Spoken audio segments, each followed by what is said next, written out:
trackside for pre-race ceremonies.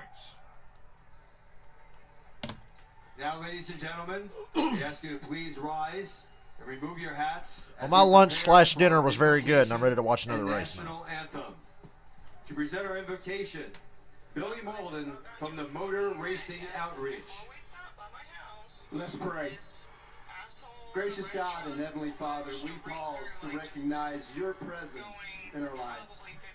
As we do so, we want to remember Jack Ingram, a legend in our sport, and we ask you to be with his family and friends and loved ones. Bring comfort. One moment, I'm getting my stream up on my phone. Watch over our drivers, teams, officials. Enjoy the prayer. Have a safe day, a great day of racing, and as always, the freedom, the liberty that we enjoy today.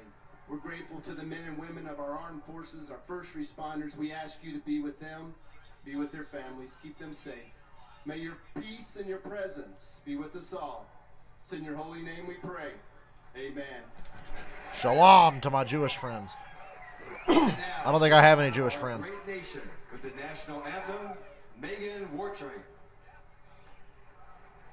Oh, say, can you Okay, stream's over my phone. Shut up. I don't need to hear national anthem.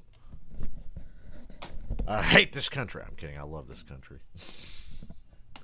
I could totally make some boomer think I don't, though. But we don't really get any boomer viewers. Well, Robert,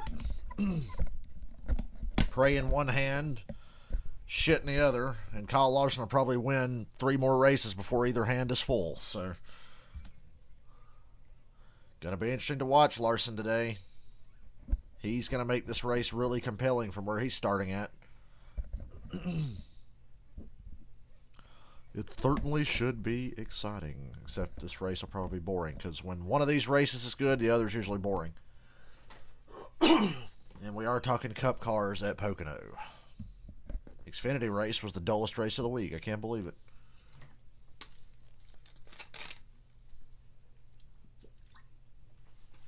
It's Daniel Hemrick's fault that it was boring. Hemrick could have made it interesting, but he fucked up. So I compared my NBC Sports app to the shitty standard definition channel on my cable. My NBC app is like a full minute behind today. I'm literally a lap behind watching this. So once again, try not to react to something until I've reacted. So I don't look at the chat and think, oh God, what's happening? What am I about to see, you know? Yeah, Denny will be a factor. He and Kyle Busch ain't that far off from the Hendrick cars. I want to see how Chase Elliott does today. They got fucked early in the race yesterday, had damage all day.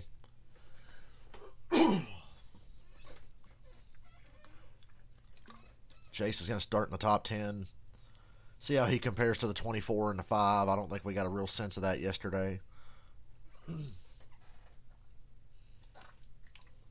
One thing we learned from how Alex Bowman won the race: if you're 4th or 5th and the 3 cars in front of you all go to the outside, pick the inside. Get on that front row.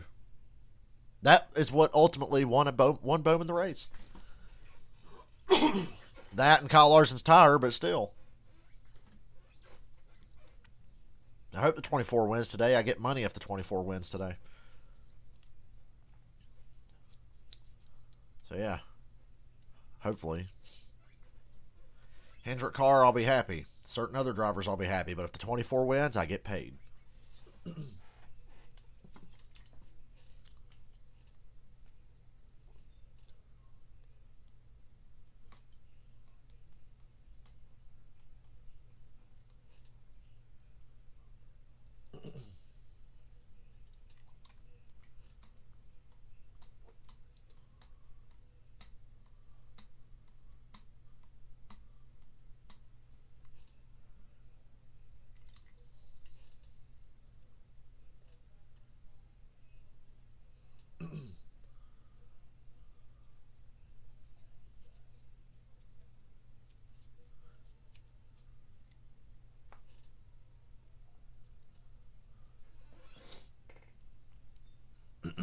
Damn.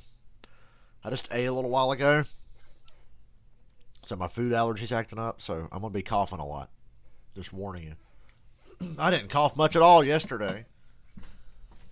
I moved away from the mic that time.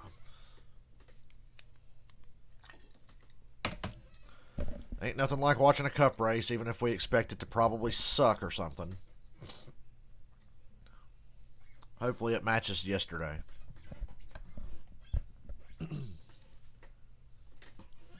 My computer chair feels like it's falling apart. It's very squeaky. This thing is old, by the way. What's up, Michael? It's a track where the car has to handle good, but it also has to run good. We finally got the monkey off our back here. I don't know what to say. You can't hold us down. Show Junior winning Pocono. Show Junior winning Pocono. Show Junior. Show Junior. You showing all these guys. You ain't show Junior winning Pocono yet. Too close to call. I guess they said I was the winner. I'd like to see the picture.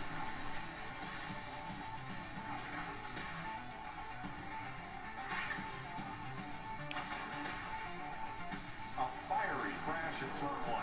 Car got a serious vibration, started hopping. Joy has to stand up for himself at some point in time.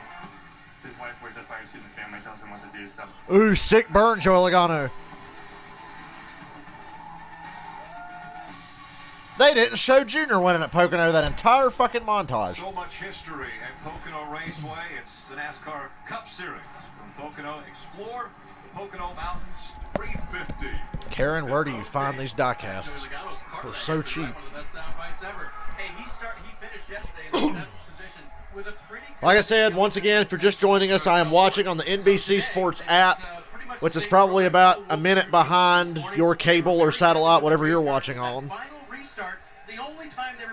My cable gets NBCSN, but it's in standard def and it sucks, so I'm watching on the app in 4K on my smart TV, so I'm a little behind you guys, and behind my own leaderboard for my stream. I thought about, hey, there was Jeff Gordon. I thought about picking Chase Elliott today, taking a chance, but I'll go Willie B.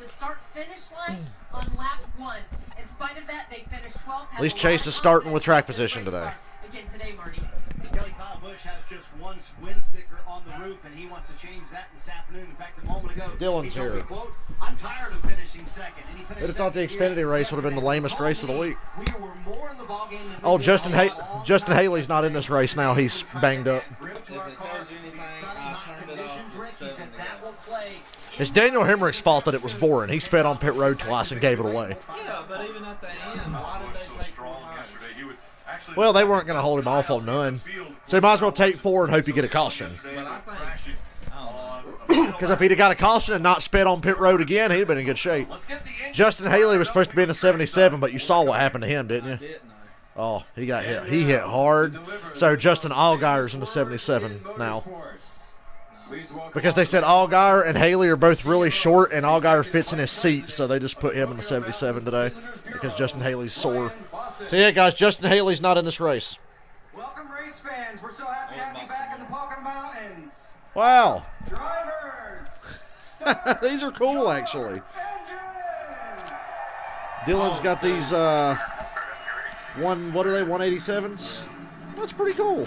They restocked. They don't have The the weekend 164s. has already I been, and guess now we get people are just going and the buying final them. race of the weekend. It's They had Cup those restocked, Series. Who gets and they the had the victory haulers lane? restocked. Well, they had I got a hauler in there. They had a Kyle Larson A win and out to 42 say- McDonald's What's the real business hauler, and go, I'm like, Irish? I want that. They had It's a dropped collector's it. item Yeah, now. they had dropped it. And I'm looking in the box, and it broke one of the mirrors off the hauler, and I'm like, man. Glue. I'm If you just really sitting there care, looking glue at it on it. like, I didn't get it. So you said this puts you usually behind.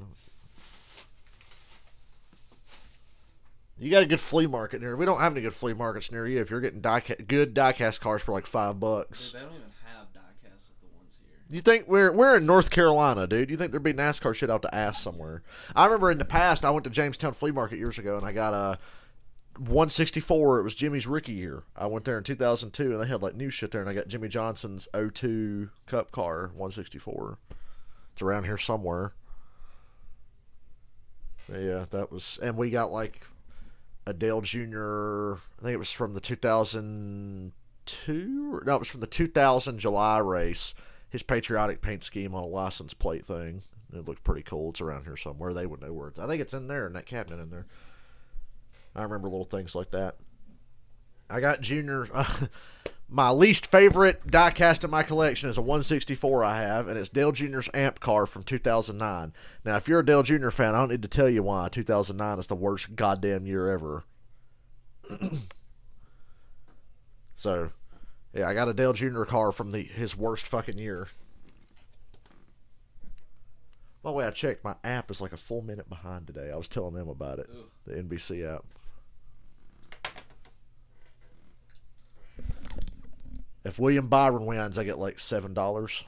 Is that who Michael's bet on? I don't know. Michael, who'd you pick for the Cup race? You did 5 drivers versus driver prop bets and $80 on a Chevy to win. All right, I just saw your comment. So, dumb question. Is it 3 to 1 NASCAR on for a NBC Chevy to win, brought or to do you they by have better Credit One odds? Bank. Since The there's official only so credit many card of drivers? NASCAR. Visit GoCreditOne.com. Would it be like... There's 18 Chevrolets and 14 would it be like Fords. 2 to 1 Chevy, 2 to 1 Ford, 3 to 1 Toyota, something like that? Maybe. So challenging. Toyota doesn't have the numbers, but Kyle Busch and Hamlin are the only 2 cars that can keep up with Hendrick. So Truex sucked yesterday. That's what confused me. Pocono is very much the same as a tricky triangle. Lindsay don't even watch NASCAR. Whenever we was watching the race, they were showing us highlights. It's certainly going to be a test of Yeah. making the machine here at Pocono Raceway.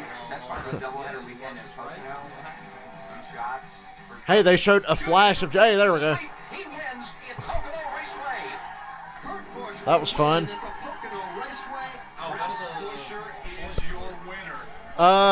Hamlin went from a 10-point lead to an 8-point lead. So Larson gained 2 points yesterday because he finished ninth. They got a bunch of stage points. I didn't check the cut line. Maybe they'll show it. I hope they show it because I haven't been looking.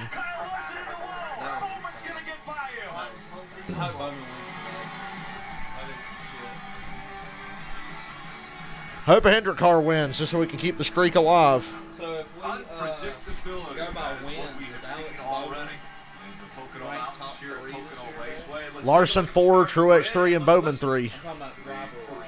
Oh, what do you mean driver-wise? Like ranked Chris Buescher is Oh. the third third best best driver in the Michael McDowell, Glendale, Arizona. Martin Truex Jr., Marietta, New Jersey. Christopher Bell, Norman, Oklahoma. You see what Truex's team did after the race? So they got 2 sponsor deals this weekend and drove Stanley Tools' car yesterday. They peeled that off after the race, and they've got their paint scheme for today underneath it.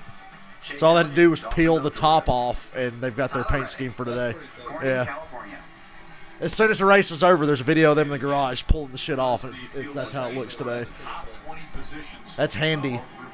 That would have been a cool sweet weekend. So, Michael, if Elliott wins, you give me $5. Well, good. He was my second choice, just to take a shot on somebody. He bet on Byron and he's bet on Chase. He bet on a Chevy. All Dyer. Oh, just a Chase. Yeah. To the starting grid. He just got word about an hour ago that he's going to be in this race replacing Congratulations, Justin Allgaier. Welcome back to the Cup Series in a car very similar to what he used to have to drive in the Cup Series. A lot of them are already there. Yeah, Newman ranked yesterday, didn't Yeah. Larson's got to go to the back, too. Guy who's up front, Jeff, get Mr. Buescher on the radio. Chris Buescher, Jeff Burton, you got it? Chris Buescher, former Pocono winner. Chris Buescher. You got a copy there, bud? Starting on the pole today. Tell us what you guys are going to have to do to keep that car up front. Uh, Going to work hard. Wrecked the field. clean air. He could have held off Larson. He was out to he finished 20th yesterday. He could have beat Larson at the end. We'll have that here to start. It's all a matter of making That's how stupid these cars are. Make it all the way to the end with it. Chris, what you guys feel like? I was raging at Daniel Hemrick. I was like, dude, when they pitted the last time and got the 4 tires, he sped. I was like, why are you speeding? You know you're going to come out behind them and you're just hoping for a caution. And they played the audio when he comes down pit road. His crew chief goes, don't push it. And he sped. He's supposed to have one red light or something like Yeah, and that. I saw 2 flash. Yeah, that was a good camera. That was the one time the visor cam was really awesome. Was seeing Hemrick looking at his tachometer on pit road, and I saw 2 lights flash. Junior, do you hear what Junior said? He said, they tell me, all right, Junior, 3 lights. You got it. And he said, I'd be running 2 the whole time. I ain't pushing. I ain't running 3 lights. I'm not trying to speed. Junior didn't speed on pit road very often. Chris Buescher today. Should be interesting to see. So, Karen, you were at Pocono when Busher won. Yeah, it looked bad on TV that day. You couldn't see shit. Got another Ford Performance camera. That one's on board the number 12 car of Brian Blake. And that was after the race already been rained out and put on a fucking Monday. It was a Monday race. Picked up his first ever Cup Series. Every day after this week in Pocono, it's supposed to rain like hell. We got the 2 good days of the week in Pocono this year.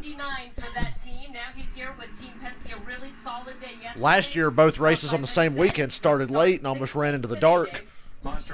At a track with no lights. Once again, a track with no lights, and it's 3:46, and the race is just now about to start. Coming on strong at the right time? Question mark, perhaps. Yes, as he moves. Kurt Busch could be a surprise winner today. Remember how good he was yesterday? Some terrific views from the Xfinity on board with Kurt Busch might surprise somebody today. To the back of the field in the backup car. So what is the story of this backup car? So Kurt Busch is back in, and Buscher's out now. If you remember that race, he led pretty much the entire race until the very end when Ryan Blaney was able to pass him. Kyle told me she wants to finish the job. Yeah, Michael Hemrick keeps screwing. That's why I never pick Hemrick in Xfinity races. I don't trust him. They had the speed. I like the way his car looked, especially early in the race, but I'm like, I don't trust Hemrick. On left side air pressure, Larson drops back to the field. Or Larson was maybe driving too low on the racetrack. He said no. Just think, last week going into Nashville, Buscher was 60 points ahead. Coming out of Nashville, he was 25, and after yesterday, he's 4 out. And see if somebody like Stenhouse wins. Yeah. Almirola's going to win Daytona. You watch. We're also keeping our eye on the numbers of this place. Steve, take us to the race breakdown. Well, we talk about Pocono and the challenges of it, and it starts just with its shape. It's very unique. It's a triangle. 3 corners and 3 very different corners, 2.5 miles in length. Turn 1, the most banking at 14 degrees. And as you come out of turn 1 down into the tunnel turn 2, 8 degrees. Then the final corner, only 6 degrees. A long, flat. Yeah, it's amazing that he would still be in even without his win. Just remember, guys, if McDowell didn't win Daytona, he'd technically still be in the playoffs as of now. Yesterday's 30-lap stage 1, 55 stage 2, and a 55-lap final stage. Fuel window somewhere 42 to 45 laps. Going green next time. You guys are probably already green because you're watching on your fucking cable. No, they're not. Because my cable's ahead of everybody else's stuff. Because Northland Cable is ahead of everything that I've ever seen, DirecTV or anything. What? Some of them do. Well, he saw a good one. If he said it was his first race, I'm like, well, you got lucky and saw a good one. Where'd you get your food from? Taco Bell? I didn't know they had macaroni at Taco Bell. Oh, yeah. They're getting aggressive on the air pressure. They're getting aggressive on the camber. Some teams almost like Darlington, where that store to that line. Get a little more aggressive. That'll absolutely put speed and grip in the front of those cars. So I'm sitting down with my crew chief saying, hey, what stone have we not turned over, and where can we get more aggressive to get more speed out of this car? Does Larson come from the rear? He'll be a factor, I think. Wouldn't it be some shit if their backup car ends up being better? That happens sometimes. Well, we saw the highlights. Back in the 90s and 80s, backup car was a death sentence. Like, oh, we're in a backup car. Well, we're fucked this week. Now teams tend to be like, okay, the backup's going to be as good. Yeah, there's Justin Haley. No, it's not over yet. He got out and laid down. We talked to him out of the infield care center. Said he just knocked the wind out of him and was beat up. That's why Justin Haley's not racing right now. Decision was made at Spire Motorsports to put Justin Allgaier in the car. So talk about a doubleheader weekend. Justin's having a doubleheader day. Justin Allgaier didn't know when he woke up this morning he was going to be in a cup race. And let's listen into the 77 radio. Let me know if you need more. Let me know if you need less. You do whatever you do. I don't think you're going to hurt my feelings any. I've been doing this a long time. I know that 9 times out of 10 I'm the weak link. So you didn't see anything, you just let me know. We'll have some fun. Come on, buddy. Pass some cars. It'll be fun. So, I mean, my big question, we replaced one Justin with another Justin, a shorter Justin. Well, they're about the same height. Yeah. It's going to drive totally different. I think that's why you guys went with a veteran than Justin Allgaier. He's kind of been all through this sport. Oh, yeah, he's been. His rookie year in Xfinity was like 09, I think.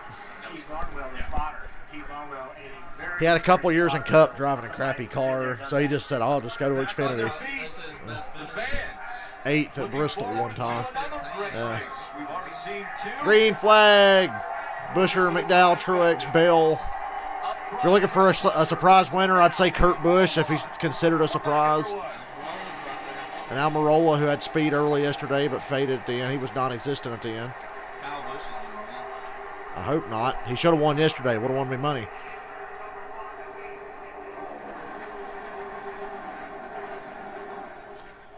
Got a couple of crappy cars up front. Great start. Able to get out in front of Michael McDowell. McDowell, the Daytona 500 winner from earlier this year. So how hard is it to pass? Well, how long can these crappy cars that finished 20th yesterday stay up front? The best of the worst have to be Truex, Almirola, and Chase. They're starting in the top 10. The tunnel turn on the short shoot into turn 3. PJ1 up in that second groove gives that outside line. Kyle Larson's probably like, great, I got to pass people today for once.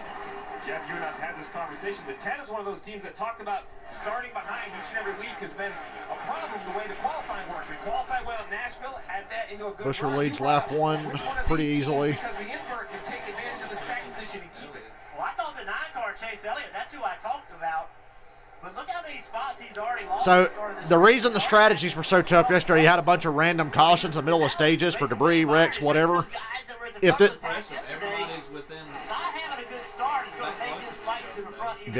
if this race goes green, you're just going to pit with 3 or 4 to go in the stage, or you're going to stay out and try to get points. But if there's a bunch of cautions, look out. Good luck keeping up with it. Xfinity race was like that too, because there was a shit ton of cautions in the first 2 stages. Whoa, we got a car in the wall. I think is that 38? Or was it Kislao? It's a black car that just pounded the wall. It's the 38. It's Alfredo. That's going to bring out a caution. He's done. Yep. Put it out. A car getting sideways would be an instant caution, but Alfredo had to smack the wall a good 2 or 3 times before they put the caution out. Yeah, he had to have blown a tire. Or he just lost the nose and hit the wall. Well, that was some death wish right there. Finished 26th yesterday. He was running 25th just now. He's going to need some dude wipes. We'll see what happens. I think he just busted his ass, or he had a right front go down. Oh, no, he's got a tire going down if he's like that. Up out of the groove pretty far. That's a good hit, too. Around the corner and into the fence. Well, I can't tell if he had a tire going down or if he just hit the wall. You blow a right front tire, typically that's going to be a really violent impact. Lucky for him. He hit pretty square. It's going to ruin his day, but his day's fucked, but, I mean, his day was fucked from the beginning. He's driving a 38 car, and he's Anthony Alfredo. His day was fucked when he woke up this morning. Just run a piece of debris. I mean, it's a huge facility, right? It's unfortunate, but you never know. Stay out. Hey, Lori. This is a race. I can't imagine if I see many of the leaders pit. Staying out. The team that had to go to a backup car, and you wonder, too, when you pull that car out. They had a crash yesterday, and so what about this car might have failed that tire, right? You know what, Junior, that's a great... I still want to know why Larson's left front went down yesterday. I don't know if they have a reason or... something underneath the hood or around. Did they ever say anything about why Larson's left front went down? Yesterday, here you go. Here's a look at it. Yeah, he was in the deal with Corey yesterday. Right here, a wreck between the 38 and the 7. Yeah, that's about the same exact. It's out there, and he had damage to both cars, forced both teams to go to backups. There's a great thing. It's fun to do, but if you wreck 2 cars on the same weekend, that's a lot of stuff to get fixed for the upcoming weeks. I think Front Row should just cut their losses and become a single-car team because the 34 ain't that bad. I know it's not that bad if Michael McDowell's doing decent in it. Well, like they said, whenever he won the Daytona 500 with the purse from that, they probably put it all into him. And why not? If he wins a race, his car will. He could have hit a bump, but then again, Anthony Alfredo's just not a good driver, so I don't know. Could have been anything. Could have been anything. But I was railing against Alfredo yesterday. I said, this dude don't fucking belong. I thought that's... I remember they're like, who's going to drive the 38? It's going to be Anthony Alfredo. I'm like, okay, why? What has he done to warrant this ride? Nothing. So we was talking about the 98 and Xfinity yesterday. And I realized, actually, like... Who sucked again today. How horrible he is. Josh Berry has been in all but like 3 or 4 Xfinity races this year, and he's still ahead of Herbst in points. Top 10, I think. He was right there at the top 10, I think. He's ahead of Riley Herbst in points, and he's part-time. Dude, Riley Herbst is below Jeremy Clements. Yeah. Jeremy Clements is the last one in. And Riley Herbst is like 20. Are you saying how was Larson 23rd? Because of how did he get there that fast, or how is he back in 23rd? Yeah. He's in 23rd. I didn't know that, but... He didn't have... Well, I mean, he started like 35th or something. He didn't start dead last, but he was like right back there in the 30s. but that's pretty good for 3 laps to pass that many cars. Get a good restart here. That's your best chance to pass anybody. It's about your only fucking chance, unless you're all running in dirty air. This race, the way they started it, in my opinion, is going to come down to God, I'm sleepy. The first fast car to get up front is going to win. Sleepy as fuck. I could have slept till 3 o'clock if not for that Xfinity race. He just said he burned them up. That's just weird to see a left front go down. The right front's the tire that takes the abuse. You don't think it was that line he was running, what is it, through 3 when you go down? Or 2 when you hit the apron? Yeah. Maybe. Because he was doing that just about every time. Plus, not to mention, I mean, I'm sure he wore his tires out trying to get It's amazing anybody can wear their tires out with only 550 horsepower, but it's the downforce that does it. Just packing on those fucking tires. The thing that's really surprised me, though, was... Yeah, Larson had a backup car. And people Kyle Busch didn't. You know, it's funny. He took 4 tires and it still didn't make a difference because the tire blew. Yeah, Larson's in a backup car. He had to start in the back. Did you not see the end of the race yesterday? I mean, so Michael, you need Custer to beat Newman, Truex to beat Blaney, Elliott to beat Bowman, Bill to beat Reddick, Brad to beat Harper. Those are some tough bets. Our hero coverage brought to you by Geico as we look down on this packed. As long as you didn't have a prop bet on Alfredo, you're doing good right now. Just outside of the racetrack as well as inside most camping spots they have ever had filled here. No, not today. Pocono, great sight. Marty. Well, Rick, it's hard not to notice the fans lately. You know, I saw a black car hit the wall when Alfredo did, and I thought it was Brad at first. The stands packed, all of that caught Brad Keselowski's eye. A lot of people out there. Good. Big crowd. That's how you know. And I'm sure Brad would love to celebrate with the crowd here at Pocono this weekend. After all, and making a Team Penske sweep, Austin Cindric won the Xfinity race earlier. Look at that dude eating his sandwich. The interview at the start-finish line. Celebrate with all these great Pocono fans who bring it. There was a Boomer in a Bubba Wallace shirt. I can't believe it. I know he was a Boomer. He had like grayish hair. He had a Bubba shirt on. I was out walking the racetrack. All that progressive Northeast. The guys that work here, and they said they had to open up traditional parking lots for camping because they had such a demand for the campers, and they've never had more campers here at any other race. That's so hard to believe because think back to how Junior's like, think back to the 90s. in the early 2000s, and we've set a new record today. It's great. Fans enjoying a beautiful day here. It took you 4 hours to get home in 07, and you live 45 minutes away from the track. That's funny. 4 laps to go. Sounds like Charlotte. It's parking at Charlotte. Parking at Charlotte fucking sucks. It's easy to park, but it's tough to get out. I mean, it's easier than Just we'll park at the drag strip and walk a fucking mile like we did last time because we got out way easier. Because you're already like a mile away from the fucking track. So me and Dylan took a $20 walk, and then you found 20 on the ground. See if they made the big changes they needed to make overnight. He now has the track position. This would be a race that you'd think Martin would be able to run well in. So we'll see if they improve that race. One top. Those cars going through bumps in a tunnel. How rough it is. He's back. It shows you how rough this racetrack is and why that corner is so difficult. That paint scheme sucks. They should have left the Stanley scheme on. Telling me they really struggled through turn 1 yesterday. Said those bumps have now gotten worse than the turn 2 bumps. Which is now the bumps in turn 1, I think, are what made Harrison Burton wreck earlier because he was just riding along, got a little sideways and wrecked underneath. And Allgaier gave him plenty of room.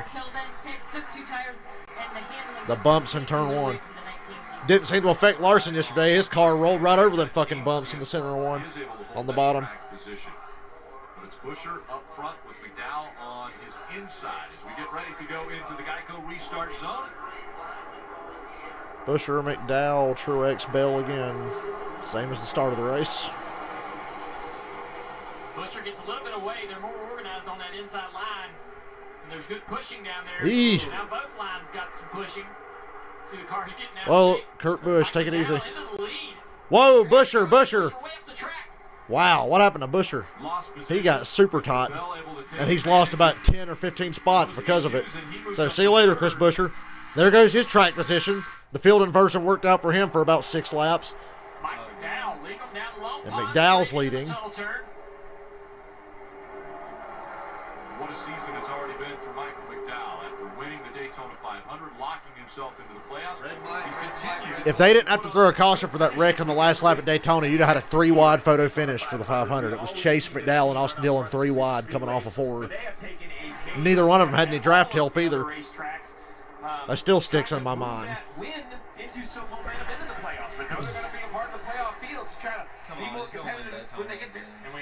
He almost won Talladega. McDowell could have won Talladega if Byron didn't side draft him. Ooh, McDowell lost the nose and won there. I don't know if Truex is that much better than him. He should be, just because of what he's driving. 34 talking to Drew Blickensderfer for their crew chief. They had a lot of confidence. He told me I felt like yesterday in 2 of the turns we had a top. Thank God with the power of Google Maps, we'll never get lost after a race, hopefully. We've got to be better already early in this race. Michael McDowell saying the car feels much better than yesterday. A little bit loose, but much improved. As of now, Buescher's 8 points out of the playoffs. Kurt Busch is 8 in. McDowell right now trying to hold off Martin Truex Jr., who was right on his back bumper. We saw an incredible battle yesterday. Larson was trying to get by Alex Bowman. It took almost 12 laps for him to be able to make. You know what? In that instance yesterday, the battle, wow. The battle was so incredible because the aero package was so bad. If the aero package wasn't bad, Larson would have passed Bowman 10 laps sooner than he did. But because he had to work to this shitty fucking aero deal, it took him that long. Oh, but there's the bubble of air pushing the 34 way ahead. That's what I said, Junior. Truex had a big run off of 1 and couldn't make the pass.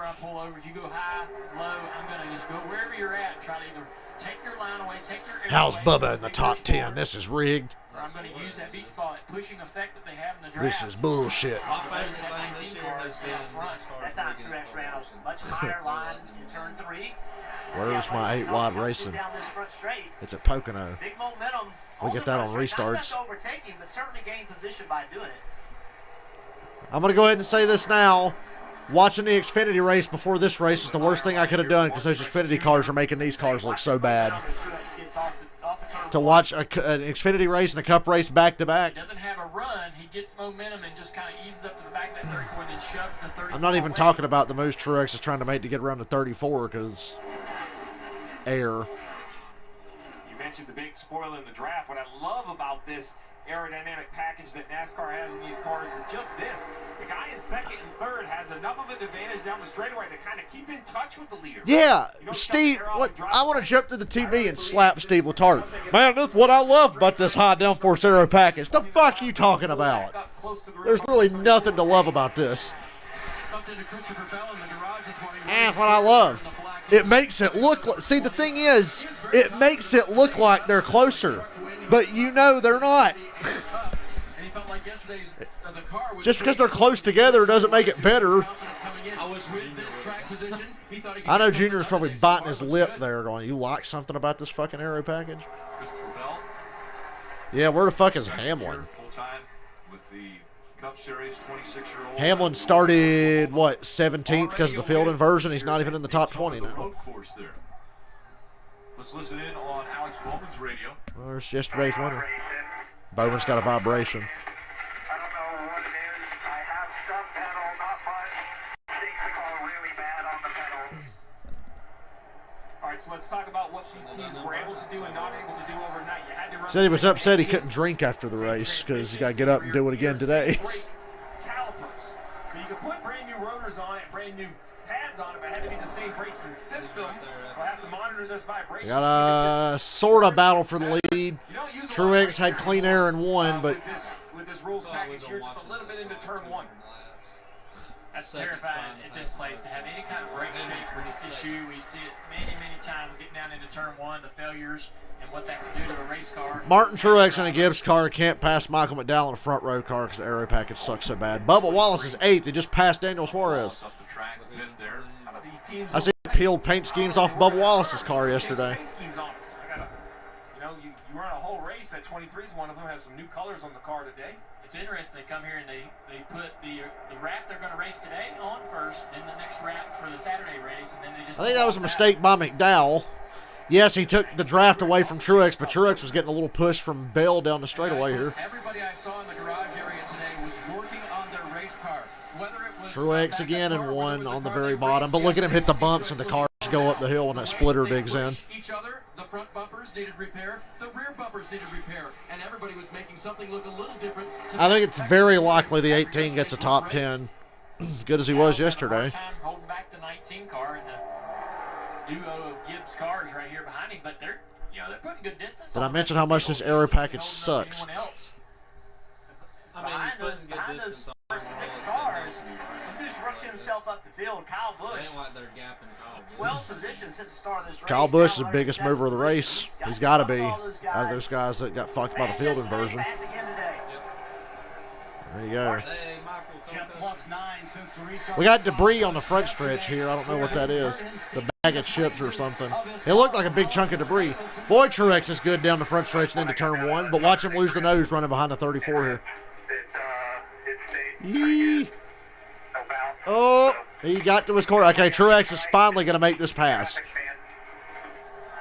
Gripped and ripped. Steve, that's a pretty good one as Martin Truex Jr. goes for the lead here. Finally got to the quarter panel and made the pass. Truex takes the lead. Today it was good.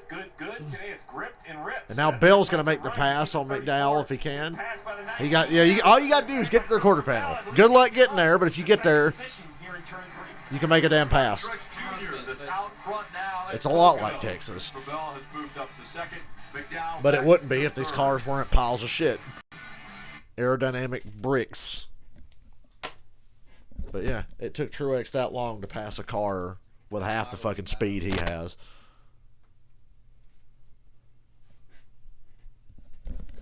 Boy, I'm sleepy. And this is the worst race to be sleepy during because it's fucking Pocono. And I was not enthused watching that great battle that Steve Letarte says he loves this aero package for. It's like, it's not a battle. I think NASCAR only cares about people who casually watch races. Like if a guy's flipping channels and he sees cars close together, oh, they're racing. They're close together. If he turns on and sees them kind of far apart, he's about, turn away. But he'll see that they're close together, but not understand that the car behind literally can't do anything, even if he's faster. Yeah, Kyle Busch is the best car out there right now. That's weird to say. It's certainly not anybody up front. They're just benefiting from track position after the field inversion yesterday.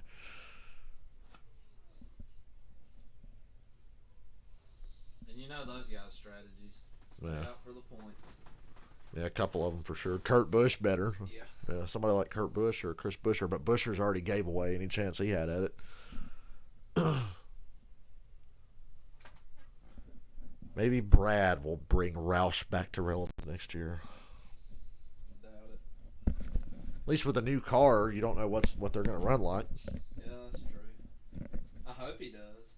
I like to see Brad. They all seem to really think that new car is going to even a lot of things out. The gaps between the lesser budget teams won't be as big. They said that with the COT and the Gen 6, and it only made it worse.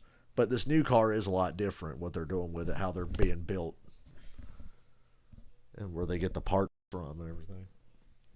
I remember the COT, it's going to bring the competition together. No, it didn't, because Jimmy Johnson and Jeff Gordon won half the fucking races that year between the two of them. So, no, it did not. I think the racing will be good, but it'll be better than this. I think it'll be about the same, like winner-wise. Yeah. Like it ain't going to be 20 different winners. The best driver is going to be the best drivers. Exactly.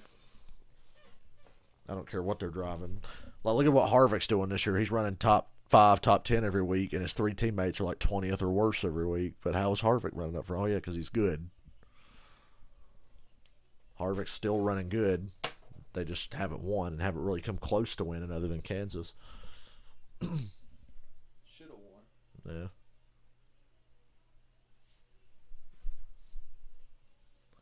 Hopefully they'll come back and tell us where Larson's at now. See how his progress is going. 3 different drivers have been up front today. McDowell led 7 laps, Buescher 6, and Martin Truex Jr. has led 4th. We look at our Toyota driver update right now. 4. Toyota's going to drop Denny Hamlin. He's the worst performing Toyota driver. All the way up to 7. Bubba Wallace currently running in the 8 spot. See Denny Hamlin back there. That's like the third or fourth time I've seen Kyle Busch jump out like that on the backstretch to pass somebody. He doesn't want to get slowed down by their side drive, so he goes like all the way to the apron almost. This team yesterday is they just felt like they were down on power. Mike Bugaravich, the crew chief, told me they went through all the components and systems overnight, the engine, the exhaust. They didn't find anything inherently wrong. Already today, McDowell will slowly fade back to his 15th to 20th place range where he usually runs. Worked his way into the top 3, and right now he says his car is good on entry everywhere except for 1. Before they pull a better finish out of their ass, because they've gotten good at that. Keselowski fresh off of nearly killing Cole Custer yesterday. He tries to get the 4th position from Michael McDowell. I asked Jeremy Bowen, you see on the right side of your screen. Now look how bad McDowell looks now that he's in the same fucking air that Truex and them guys were. You know what? We talked about that about 2 months ago, and we said, listen, we're all professionals, we're all grown men here. You do what you need to do, but don't let it distract from what we're trying to do on the racetrack. It's still early, but we'll be fine, Dave.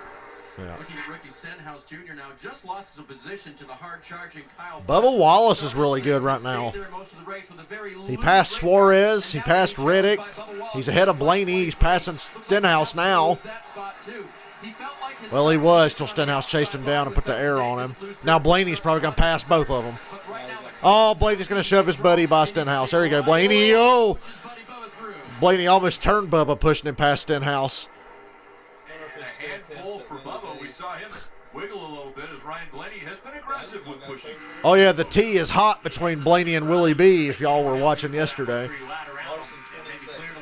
Future brother-in-laws, Blaney and Byron.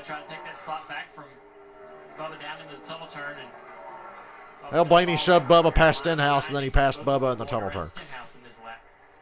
But Bubba's looking good early. Bubba's like, hey, you gonna push me off? Why not fight you? Get in the tunnel turn. I'd kill. If Bubba gets the lead through strategy or track position, he can win just as easy as anybody because you can't pass here. Yeah, McDowell led a lot of laps just now. Just imagine if Bubba gets out front in that situation late. Yeah, Brad was good yesterday, but he looks a lot stronger today than he was even yesterday. First lap after both restarts, the man was making some moves, but he doesn't stall out. While it takes a lot longer, he continues to inch forward. Somebody hit the wall. Inside the top 5 with still 10 to go in stage 1. What does it do to this race, Steve, with no comp yellow? He's so far back, he don't need points. Just worry about trying to win. If he was like 21st in points or something, but he's so far back, he's never going to get the points he needs to get back in the conversations. He just needs to win. That's a lot of mileage when you're working on fuel strategy. So I think the guys that did it on only 2 stops yesterday, that gets to be a pretty far stretch today with those added 10 laps. And with the comp yellow, it's just harder to predict. You know, we saw a really, really early yellow that didn't really make a difference on the strategy. Here we see the 2 and the 18 nose to tail into turn 1. The 18 is going to look underneath Brad. Yeah, Kyle Busch is really strong. Come right here towards the end of this stage. Best car on the track right now, got to be. Larson's kind of stalled out in 22nd. Get their fuel and tires ripped before pit road closes. We'll see who pulls that sort of strategy. Continuing to chase after Martin Truex Jr. as we go NASCAR nonstop. Yeah, Larson's stalled out. I figured Larson will be at least 15th or so by now. He's not even top 20 yet.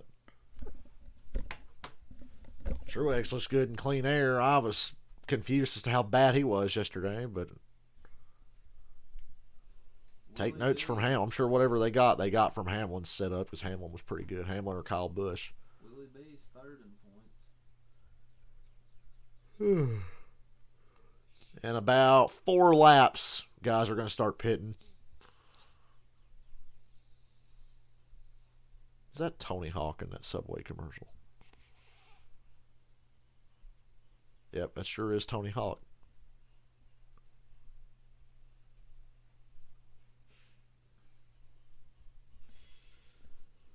God damn. I wish there wasn't a fucking Xfinity race today. I wouldn't have got out of bed till about an hour ago.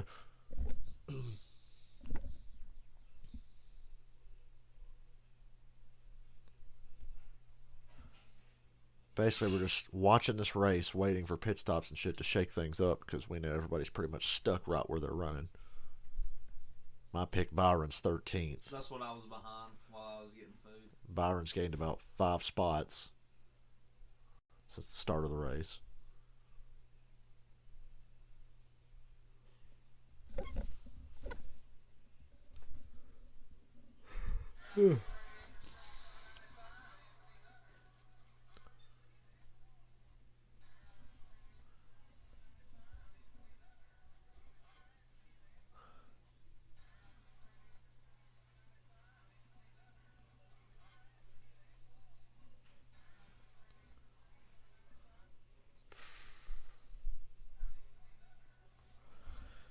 Can you believe that those lap cars almost cost Cindric the Xfinity race? He had like a 3-second lead and got held up by like 2 lap cars with 2 to go, and fucking Ty Gibbs got right to his bumper almost on the last lap. Yeah. Because I was like you. I was like, I'm barely paying attention. I was like putting the fucking frozen pizza in the oven. I come back in here and his lead is like down to 4/10 with 2 to go. I'm like, the fuck happened? I saw a replay. David Starr and somebody got in his way.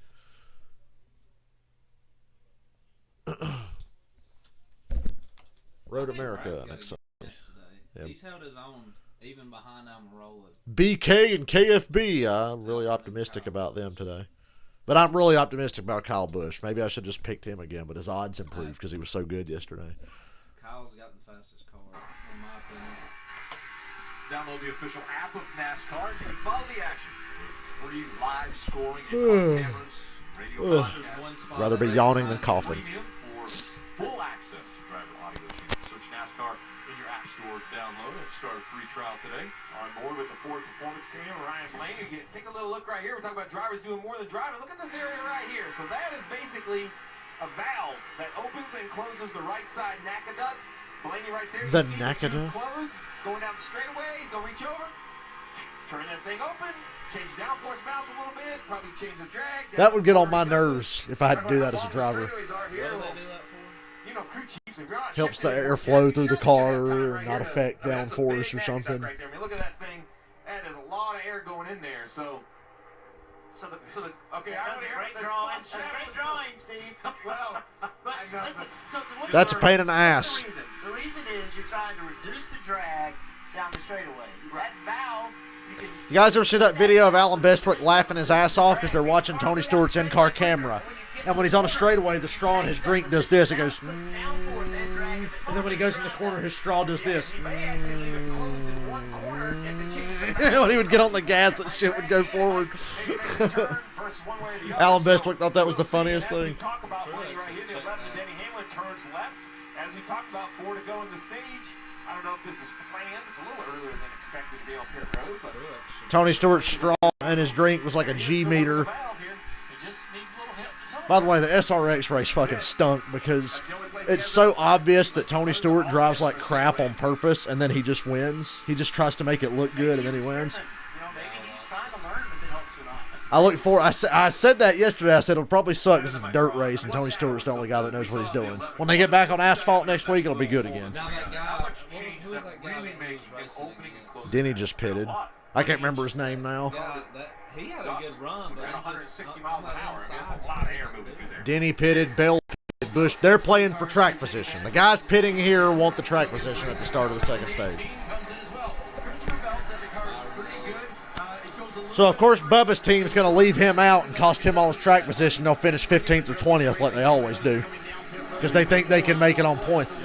They're close enough. They can, because you saw Buescher was 60 ahead.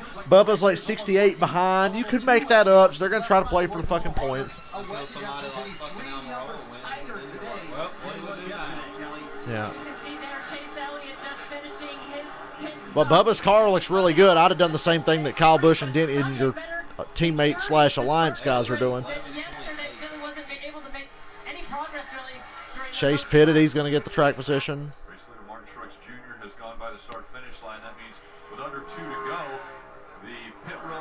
So now nobody else can pit. Oh, dang. No more Willie B's a lap strategy moves prior to the end of this stage. No, but right now, Truex looking out front. He goes, man, if I Yeah, that sucks for Willie B. that would be good. He could put Chase and Willie B a lap down. He won't get chased, but he's got Willie B pretty well locked on lap down.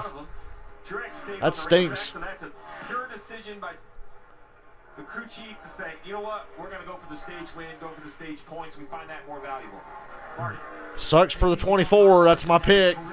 He'll get the free pass, but still lose all his track position any damn way. He is up to the 17th position. Why? Well, they have a little bit of nose damage on the restart earlier. He made some contact. That's what happens when you start in the back. You saw it happen to Chase yesterday. So Larson says he's got nose damage, and it's definitely affecting the handling of his car.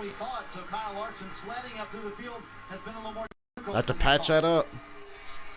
So Byron is the first car lap down. You're talking about messing up somebody's strategy. That's the guy that's in that Larson's got nose position damage, behind making him taut. There's only. And there he is, Suarez trying is his Chevy. hardest to catch Yeah. that 19 car and lap himself before we get back here to the stripe and finish this stage. He's just behind the leader as well. So It's going to work out good for Chase, though. He's on the lead lap, but that really sucks for Byron. Like I mentioned, he will get the free pass, but that has put you at the tail end. It's while you get your lap back, it's still a big disadvantage. Look at him fight down into this corner, trying to gain as much as he can. Truex ain't going to give it to him. Wow, how did Byron put that corner together? Side draft. Side draft. Beat him to the line, Willie. He got it. Look at Truex trying to keep him lap down. Yes! He's got to stay in it. How did he get that run? Byron got his lap back. Where did that come from? Holy That's a Hendrick car. That is a move only a Hendrick car could probably make right now. Bubba gets stage points. He's 5th. Fourth stage win. Wow. God damn. And Truex was not trying to let him either. You saw Truex try to side drive. He knows Byron's got a faster car than him, so he wants to keep him a lap down. That did not make sense. Good Lord. That was some Larson shits. What that was. That's just the Hendrick car move. I'm sure even Truex is like, what the fuck? If they can do that. Hey buddy, he's passing you. You mean in my subconscious? No, he's actually passing you. I got a pretzel in my thoughts, or whatever he says. He's like, my mind's in a pretzel. Good for Byron. Good for my pick. It's nice to have something to get excited about this early in the race. You have set me free, Ricky Bobby. I'm not gonna shake. The Beatles needed the Rolling Stones. Diane Sawyer needed Katie Couric. Wow, I feel like I'm in Highlander. What is the Highlander? You've never seen Highlander? What is it? It won the Academy Award, really, for best movie ever made. By the way, I watched Highlander. I watched the Highlander movie. It was shit. I like when they're like holding hands or whatever. And he goes, I gotta admit, it makes me very uncomfortable to be holding hands with a man. Well, in my country, it is a sign of honor and respect. But if you were to develop an erection, it would be today. Hey. This is America.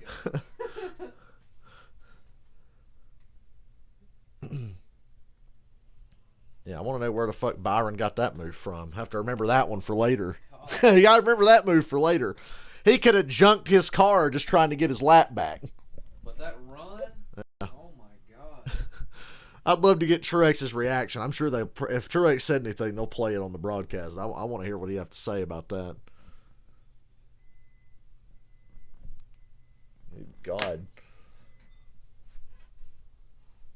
He turned on the extra horsepower for that one. Like the frightened baby chipmunk, you are scared of anything that is different. Hey, we put on a tape of something dying in here. Hey, turn that off! Why did you stop the jazz music? Did you hear the Dale Jr. when he was talking to Jimmy Spencer, and they was talking? I don't know if Jimmy Spencer was in it. They was talking about racing movies, and they was telling that guy which ones to watch. Oh, Steve Letarte. Yeah, I remember and he that. Was talking about, he was like, well, he said there's Talladega Nights, but I wouldn't. Friday, Alec Baldwin is back in DreamWorks ending The Boss Baby family business. And this time he's got company with Amy Sedaris as the new Boss Baby in town. That's The Boss Baby family business in theaters and streaming on Peacock this Friday. I could definitely see Brad winning a Roush car next year. If anybody can do it, it's him. Is it going to be the 6 car? Yeah. One stage one, but Anything about I think a lot of the Newman's just going to be a free agent. Somebody will probably pick him up. The 38. Probably. I bet. How much y'all want to bet Newman winds up in the 38 next year? And boy, you thought he was in the way before. Wait till he gets in that 38 car. Chevy symbol. Put some bear bond on the front end of that 5 car. It'll be all right. That was awful. All right. Hey, the circle was better. The circle was better. The placement. That's it. Got to put some bear bond and some WD-40 on that number 5 car. The concern for me, Dale, Yeah, I see it. not so much the shape, but if the actual nose has broken. What the fuck did Kyle Larson do to deserve this weekend? That is going to let air under the hood. That kills. He's still suffering the consequences of a blown left tire from yesterday. You know what? I was wondering why he stalled out in 22nd. The other thing it does. Somebody was up on the spotter stand with a sniper rifle and shot his tire out. Larson drive up into the top 10 before stage 1. Obviously didn't do that. Now He's not done, Robert, but they can patch that up. It's going to take a lot of air bond. Wrap it around the front. Chevrolet's going to be pissed because you won't be able to see their Chevy logo, but It's kind of knocked the splitter down a little bit as well. Kyle Larson saying he does feel this on the splitter much more, and they have everything here. your boy Denny Hamlin ruins everything. I'm kidding. It wasn't Denny's fault. To some sheet metal, to some bear bond. Bear bond, that's what I said. So they are ready to fix this. Yeah, they got this. Now it's going to be one hell of a race win die cast with all that shit on the front. It's going to look a lot like that. I got my Dale Jr. Yeah. I got my Dale Jr. 2003 Talladega race win car with all the fucking bear bond and shit on the front. I thought it happened back here around the flag stand, but let's get down into turn 1. A lot of check up chain reaction accident. Oh, Brad stayed up. And those that didn't come to pit road earlier are now making their way onto pit road, and they head towards Kelly. That includes the 10 car of Eric Almirola. He said his car built to Not surprised the Penske cars are doing something fucking weird. Through all 3 turns, there's going to be an air pressure adjustment. So did Blaney and Brad stay out? I wonder if Joey did too. I wouldn't be surprised if Joey did. I don't see. He said coming up turns 1, 3, and over the I couldn't quite tell if I saw Joey on pit road or not. Air pressure adjustment, 4 tires, Marty. Kelly, the Team Penske car staying out with Brad Keselowski and Ryan Blaney. Meanwhile, Kyle Larson has made his way to the pit stall. And yeah, Cliff Daniels getting a close look at this now, and you can see the damage was really pushed in right on that bow tie on the very front of the car. Steve, I don't know how you fix it when it's kind of concave like that. I do not think the splitter. You got to take the time and do it now under caution. So Larson's going to have to come from the back again. He's got to start last again for stage 2 and try to get back to the front. Just a great job. So there you go. How do you fix it? There's a behind the nose. Oh, that's nice. We're gonna pop it out. I don't know if it's going to hold, though.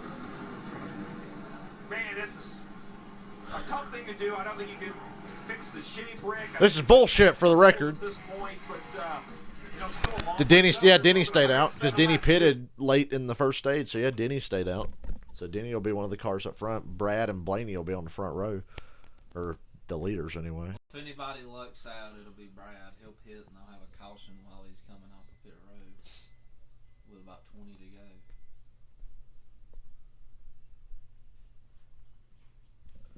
I'll be right back. I'm thirsty.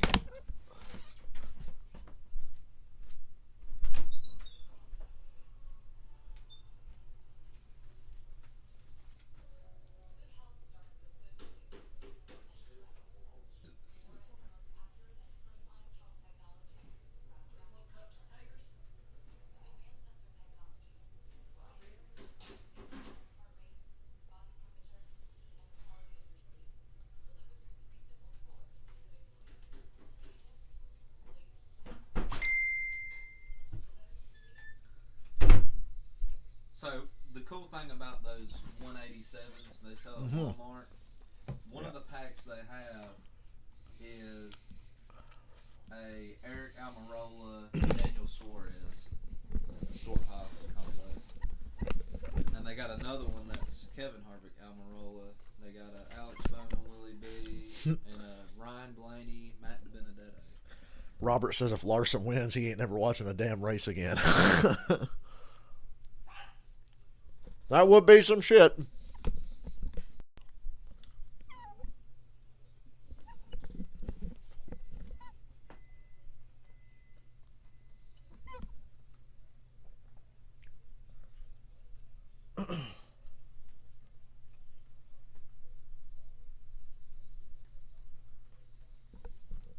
Will they make more Fast and Furious movies than there are Friday the 13th movies?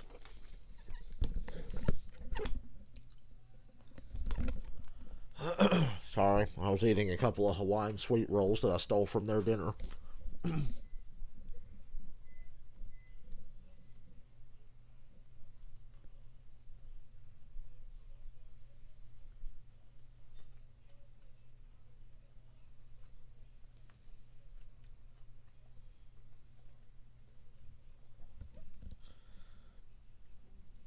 We're going to finish GTA Chaos Mod this week, maybe tomorrow. And then I will be free of that pain. I know the 4th of July weekend is coming up next weekend, but Jack, what holiday are you guys Weird, next weekend's celebrating 4th of down there July. at the infield? I get to watch IndyCar race next week because it comes on before the Cup race. Team friends, all that in New York City. They said every year for the past decade they've come to this race. Always Look at the dude dressed like the Christmas tree. Coming back to the racetrack. What the fuck am I looking at right now? I've seen a lot of creativity on top of Christmas trees over the years. And poor Collinsworth has to go deal with all this. Our producer Mark decorated that. Well done. Well done. That is a good looking and a good time. Well, Robert, they can patch up the damage and still be raceable. So much fun.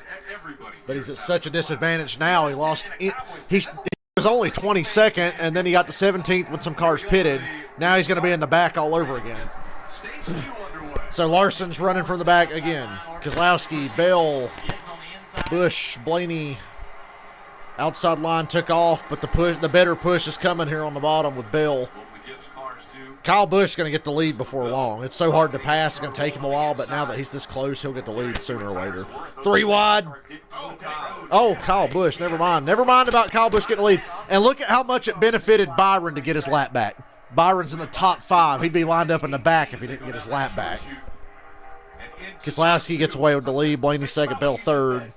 Then Busch, then Byron.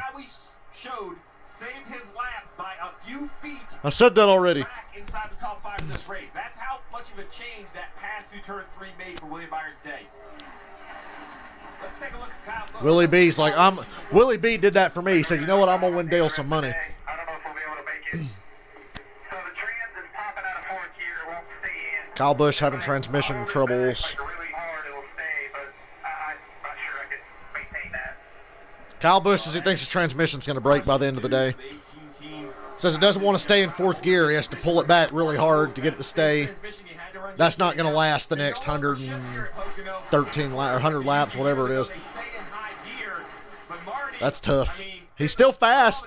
If he keeps it in 4th gear, he's fast, but it won't stay in 4th gear without him having to wrestle it. So now he might get put in the back with Larson if they take the time to try to fix that or make it workable for him. Hey, Dale Jr., what do you know about broken shifters? We only had about 30 of them between 2014 and 2015. Cost us fucking championship.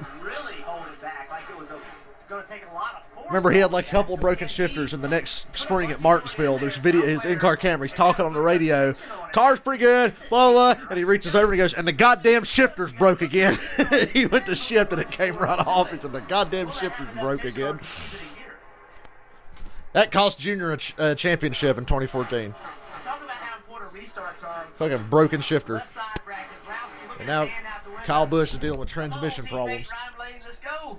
Everybody though sees that. When you're on that outside line, 20 car, 18, everybody. Remember, before the final restart yesterday, Bowman was 4th, and the 3 cars in front of him all went outside. He went inside, got in the front row, won the fucking race.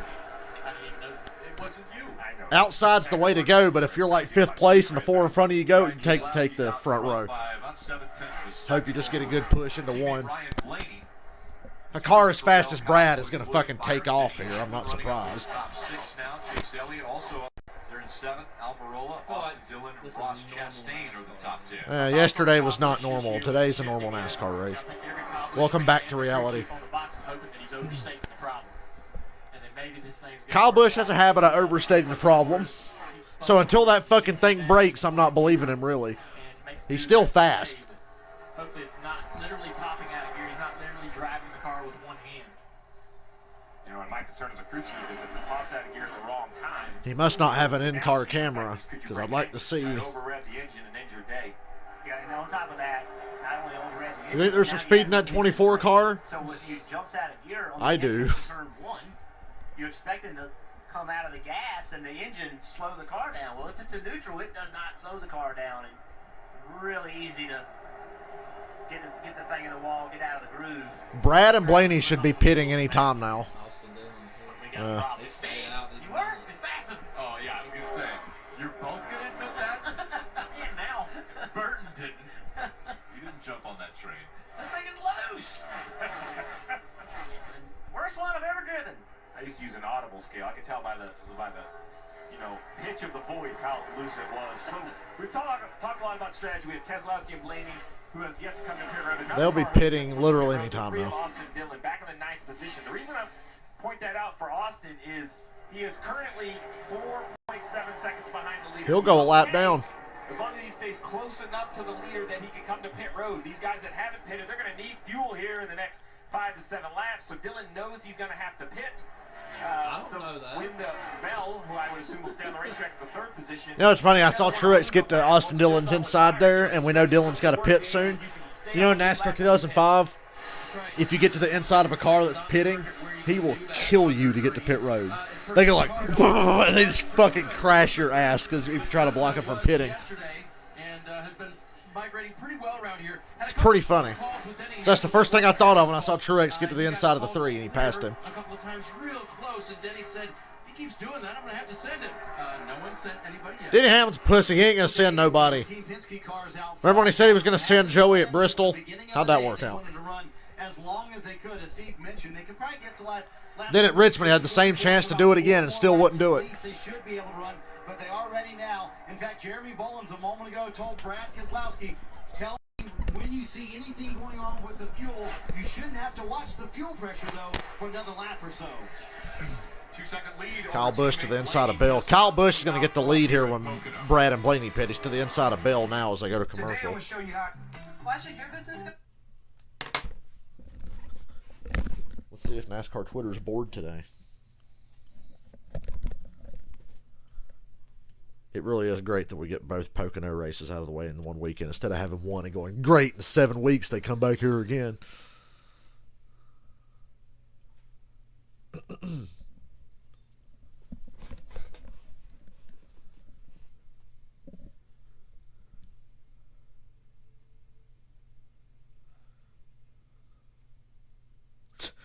Radman's right.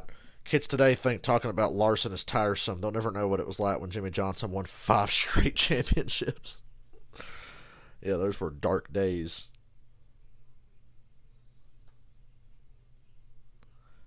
Telling you, Almirola's going to win Daytona and fuck up the playoff bracket or whatever.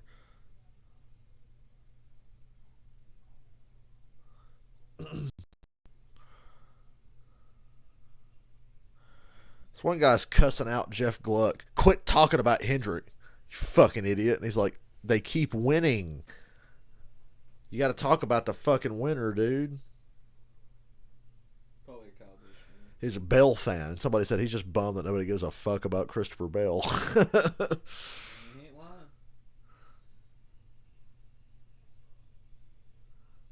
lying. I've seen that so many times on his Twitter in particular. Quit fucking talking about Larson all the time. He keeps winning every race. Till yesterday, but hell, he had that one won too. It's like, sorry, bro. You gotta relax. LOL. Kyle Busch, fastest car on the track with an average speed of 167. That's fucking pathetic for Pocono, dude. The slow horsepower shit. His average speed of a lap was 167.641. Keep in mind, they used to hit like 199 going into turn 1 at Pocono. Now they can barely break 180 at the start-finish line. Lame.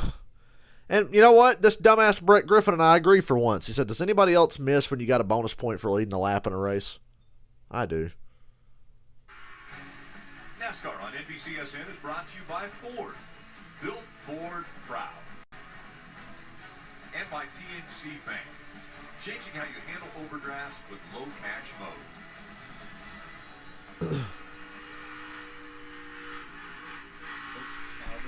Hey, there you go, Kyle Busch. You hear Blaney jump out of the gas?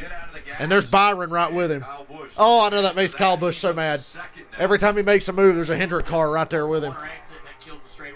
Byron just followed Kyle Busch past Blaney.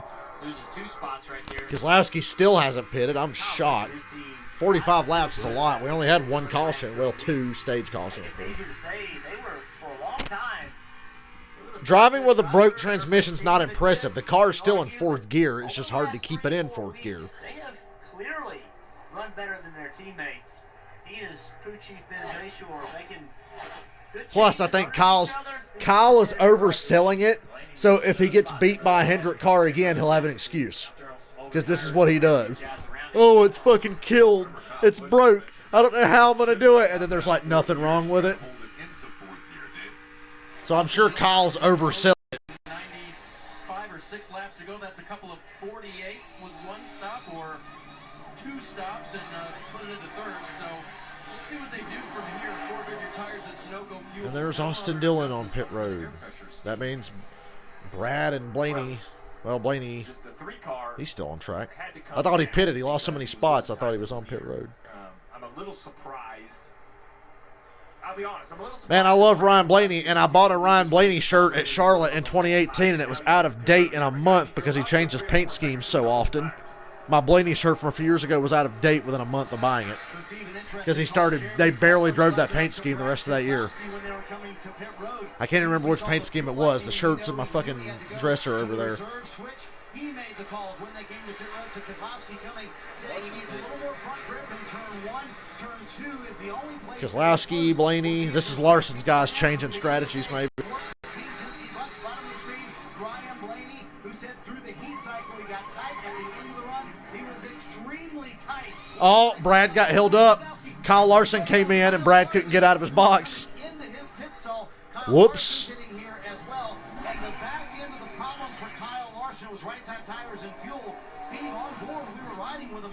During commercial break, he is plus 20 on the temperature. So would that start to concern you with the 5? So now Larson's car is getting hot from the damage.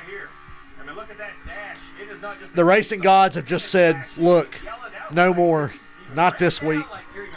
Not this week. You realize what a chance he had to get to 5 in a row? He was going to get 4 yesterday, and he would have come back today with the same car and probably done it again, get 5 in a row. And the racing gods are just like, no. You don't understand. Shit like this is why it's so hard to win 4 in a row. And poor Brad had to wait for Larson to come in. I know that seems frustrating, but the 5 has the right of way in my mind. Kyle Busch and William Byron are the 2 best cars here, and they're out front now. That's just understanding the situation. I couldn't believe Larson's odds were still like less than 3 to 1. He's in a backup car starting dead fucking last, and his odds didn't decrease at all. Because I was thinking maybe Larson's odds will fall to like 5 to 1, and I'll just say, fuck it, give me Larson.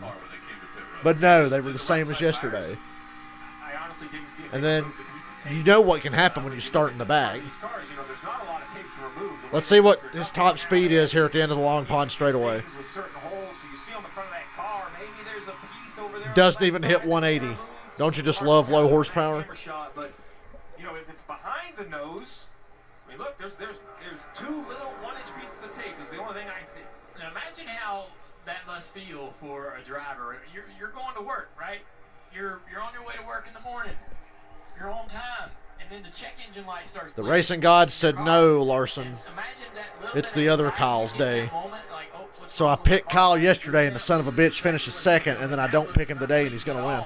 Apparently the temperature is coming down in this car. I'm just like Kyle. I just come here to finish second. Well, keep this in mind as well. He's in complete clean air. Earlier, he was in a lot of traffic. We're 50 laps in. So right now, he has tons of air going through that radiator that he did not have before. Did a few updates yesterday. Marty Ross Chastain finished this race in 33rd. Got to feel a little bit better on the top 10 now. Yeah, it wasn't the finish, Rick, they wanted, but boy, did they have speed, and they're showing it once again. A backup car for Ross Chastain started at the back of the field. And Chastain ruined his own day yesterday. Lap 33, said the car's a little bit too free, but Will McDonald's ever win another NASCAR race? McDonald's has not won a NASCAR race since Jimmy Spencer. 2 is the only good turn, he told his team. 1 and 3, I can't finish from the 2/3 mark out. They made a wedge and air pressure adjustment to try to adjust that last time down. Valvoline got their first win last week since Johnny Benson at Rockingham in 2002. Some sponsors are just cursed to never win. Look at Austin Dillon tail into the lead lap here. This is going to help Byron get the lead. You see this? The 3 car blocking the 18. This is going to help Byron get the lead. Potentially Byron's Busch has a pretty good gap on Byron, but the 3 car could be a big help here. Come on, Austin Dillon, drive hard. You got to stay on the lead lap. Do us a solid. We want you to stay on the lead lap. Byron had gotten all but to the rear bumper of the 18 car. They went in turn 1, and William had issues. Chris, I'm from North Carolina. Of course I sound like that. Back on him, but this is a great opportunity for William. He can take advantage of that. Car not driving as well for What happened? right now. Back on the pit road. Blaney's on pit road again. He must have had a loose wheel or something. Must have had a loose wheel. Side of this car. It's going to be 4 tires and fuel, Steve. Clearly a loose wheel. We'll follow up to this. Yep, loose wheel on Blaney. Well, that takes him out of William Byron's hair for probably the rest of the day. Well, maybe not the rest of the day, but for a good while. Kyle singing, really? Is he singing that hit song, Dirty Air? Because that's what he's dealing with right now in that 3 car.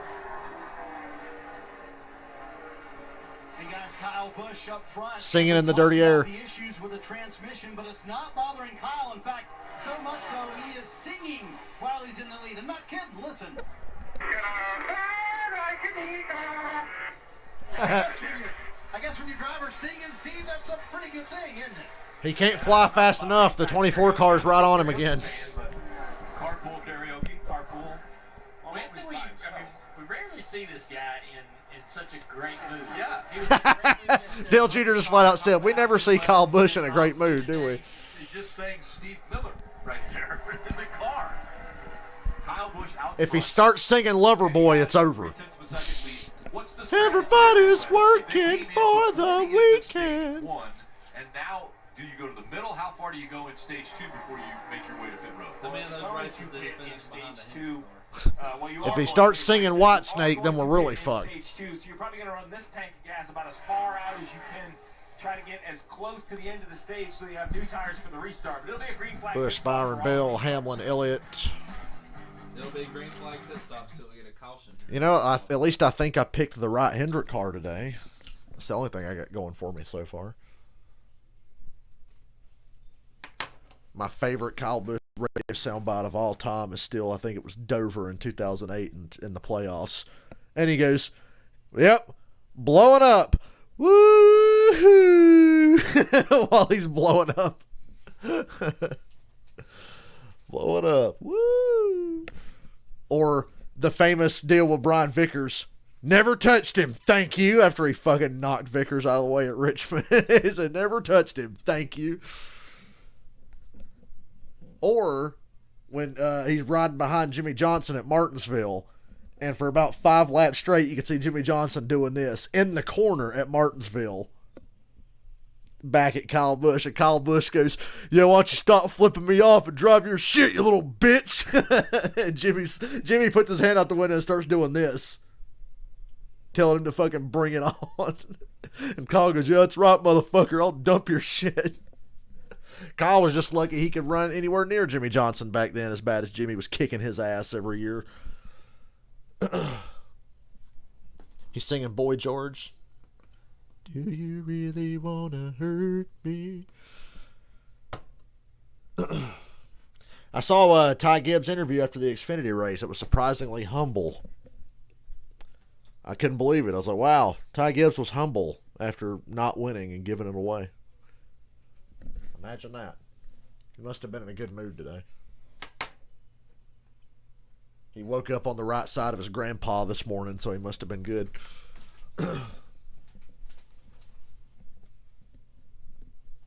I was hoping. So him and Noah started racing hard a few times in the race. I said I would give anything to see Noah and Ty Gibbs get together and get mad at each other. That's a fight I want to see because I don't care who wins. I just want to see the fucking little rich kids go at it and get upset. Couple of fucking dipshits. At least one of them's talented. Ty. Dude, I wish there was a radioactive for every time I've played a NASCAR game. Something about the Heat games. Like, the Thunder games and stuff don't get me that mad. They block like shit on the Thunder games and it can get annoying. But the way the AI drives you in NASCAR Heat 4 and 5, I'm like, ugh, I get so fucking mad. It's like the dirtiest shit. The way they brake check you to avoid contact with anybody else, but the moment they get to your inside, they dive bomb in and door the fuck out of you. Oh, I get so fucking mad. The AI and Heat 4 and 5 are so fucking dirty. Kyle Busch still can't put Austin Dillon a lap down. Byron still can't pass Busch for the lead. Gee, that transmission must be doing just fine. I told you he was just fucking whining.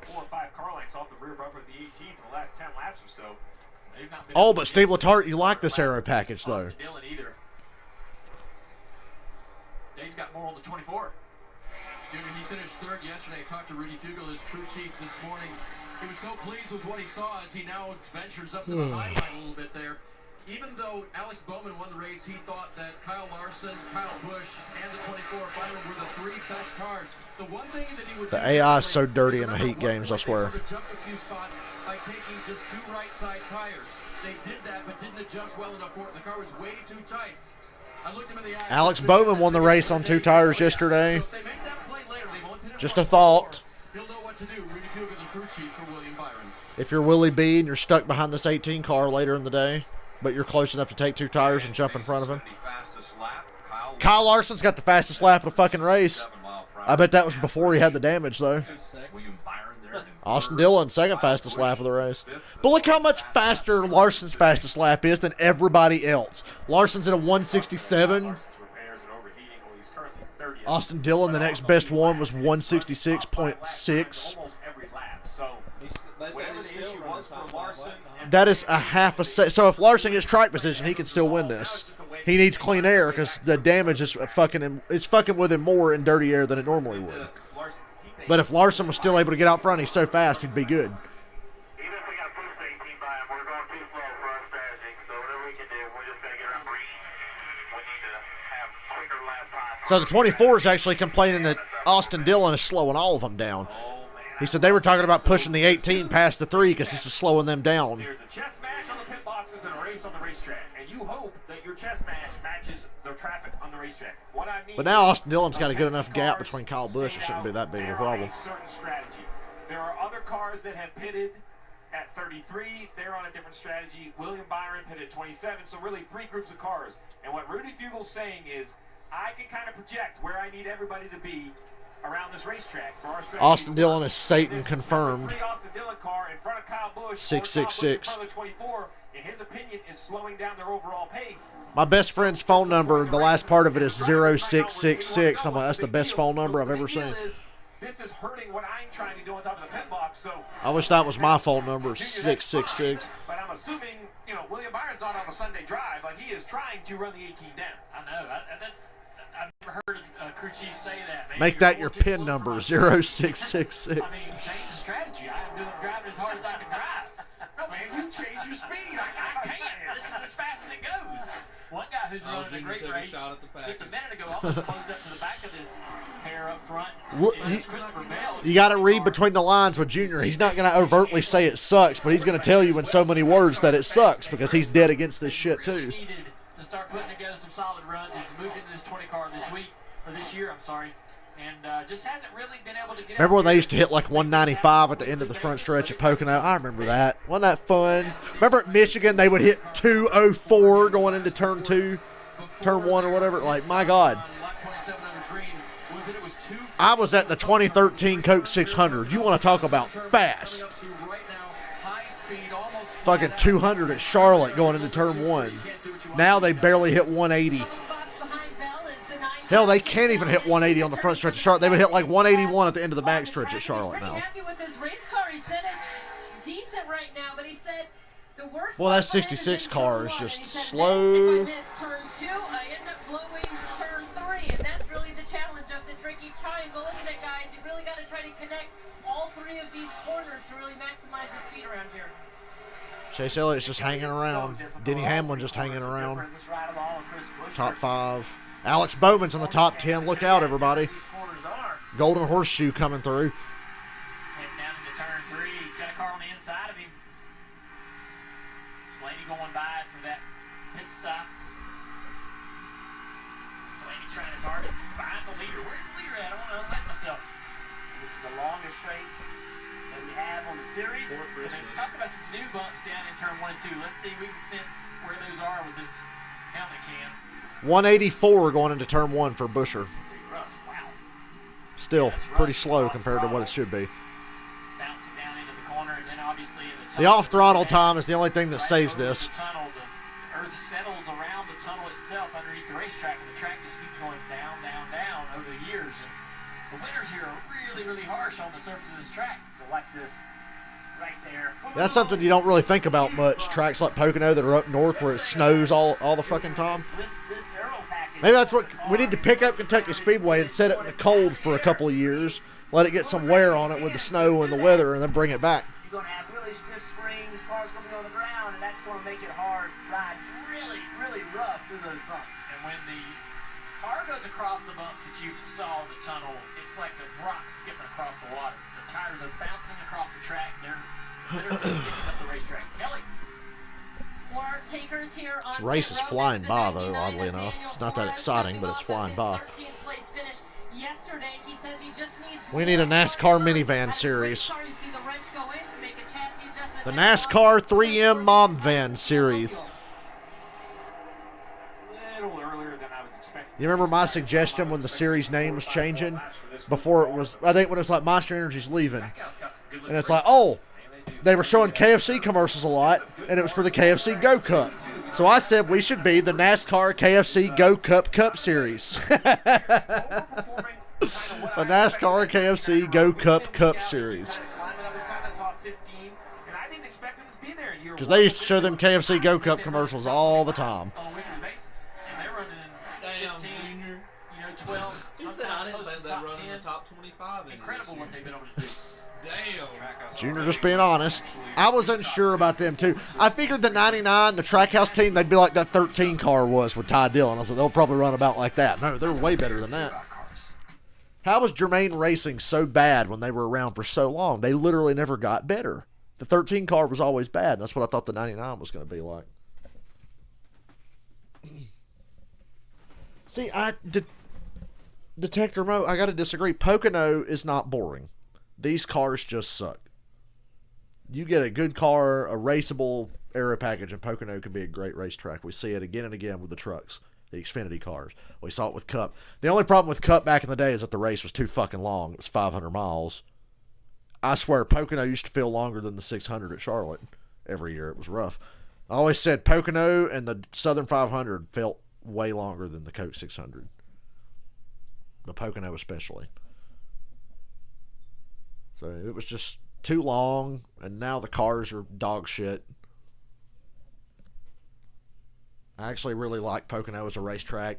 I like driving it in the video games. It's a unique track. It has road. I love road courses, and it has road course characteristics because it's so big and the strategies you can play and not go a lap down. So it can create an interesting race. News: Justin Allgaier to replace Justin Haley in number 77 for Pocono. Not like it matters. If I'd say, did you get that news off of Internet Explorer? I don't know. I just think Germain Racing, no matter who, because Casey Mears sucked. Ty Dillon's not great either, but they just never got any better.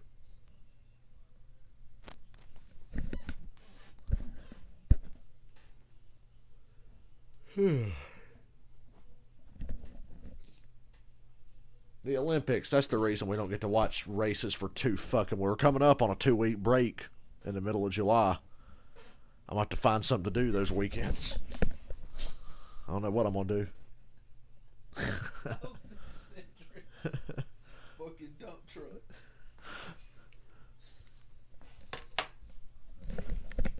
Don't tell that to Kamikaze. He thinks Casey Mears could have been the next Jeff Gordon for some reason.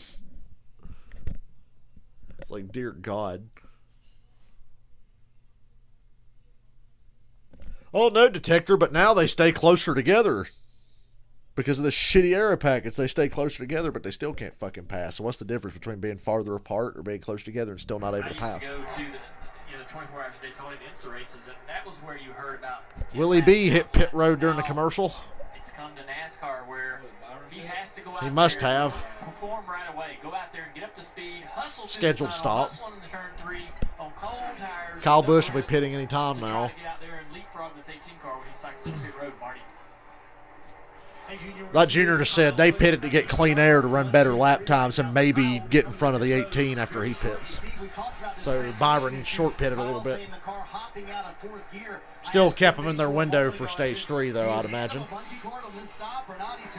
don't even want to talk about it right now. The 4 coming down pit road right now. He said, I'm not going to do it under green. I do not want to hand him a cord under green. I don't want him messing with it. Nah, hand him the cord under green. Kevin Harvick coming down pit road. He among those that pitted at lap 27. Harvick will hit here for 4 Goodyear tires and also Sunoco fuel, and he should be able to clearly make it to the end of the stage and a little bit further. But the 18 still running out front, Steve, and they pitted at lap 27. Yeah, I do like that report. I wouldn't mess with that bungee cord. Good, stay out as long as you want. This works out better for Byron. Lap 69, nice. At some point, if you run far enough into the racetrack, I know it's awful to say, but man, we have track position. You don't have to do it one-handed, buddy. We just can't go to the back of the field to give you this bungee cord. That speedy dry is still up there from where Josh Williams wrecked in the Xfinity race. Gear, which Kyle had said to Chief Bayshore earlier. It's not pop out of 4th gear or any, I don't think, on this run. We know that. I will always defend Pocono Raceway, but I will not defend these cars. And the transition coming from the signal coming from the car would not have been very positive either. I think it's staying in gear whether he's holding it in gear or not. But hopefully, I'm like the crew chief, man. Don't mention it. Don't say anything. Hopefully, it's not an issue. I want to do I'm about to do another season of NASCAR Thunder 2004 just so I can race at Pocono. Because Pocono's not in 2005 for some reason. There was like licensing issues. Here comes Dennis of Hamilton to pit road. Old ham sandwich.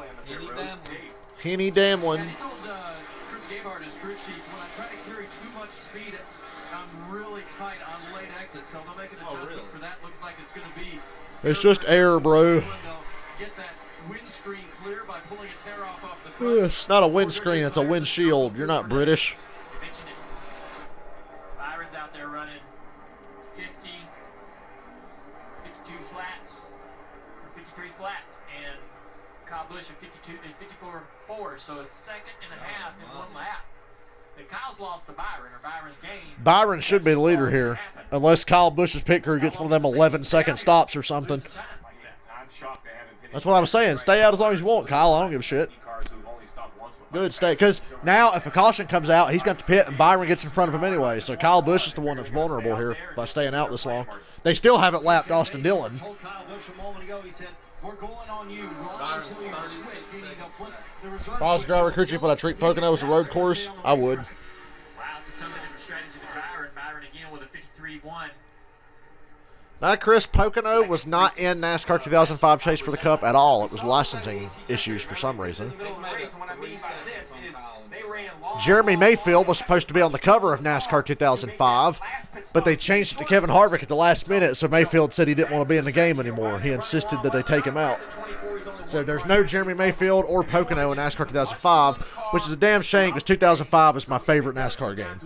That's the one I've played the most and still play to this day because of the career mode. Here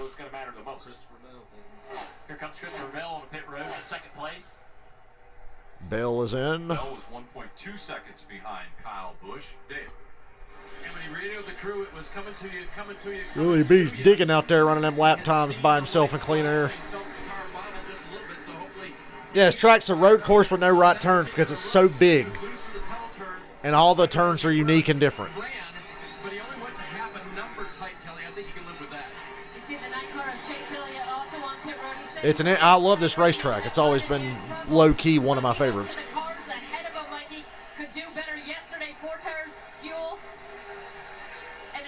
pressure adjustment, and that's the 19 of Martin Truex. We would miss it if it was gone. 1 and 3, a bit too Hopefully the close next to gen first car chase on makes the it good chassis again. adjustment there. And tires for Junior. Back out onto the racetrack. I'm impressed by the fuel. My favorite fantasy tracks in 05 are like the Levi Strauss Speedway and Red Ball. You know, doing a nice job on the racetrack and perhaps doing a nice job. Wow. Two caution flags, perhaps he had saving a lot of fuel. Oh, They're telling Kyle Busch to pit this time. He's in turn 1 right now. Almirola's pitting now. And then we'll be able to compare him when he rejoins to William Byron, who we mentioned pitted earlier with great speed in his car.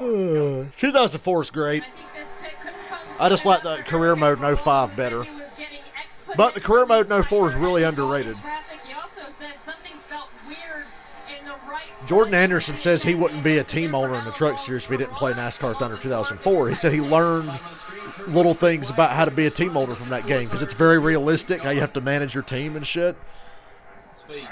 Speed, Kyle, speed. Kyle Busch pitting now. Oh, he's flying. He's slowed way down getting onto pit road. Yeah, you see on the bottom left. He's probably going to lose the lead here. Pit road and that little, That's going to be basically close. the track map, 24, top of the track map heading into the tunnel. That will be the two cars compared to each other in the blend for position as the 18 leaves after his stop, Marty. I love the super speedway racing in those NASCAR Thunder games. You could two-car tandem in that game and cheat so bad. We just didn't know that was a thing in 2004. Byron's going to take it.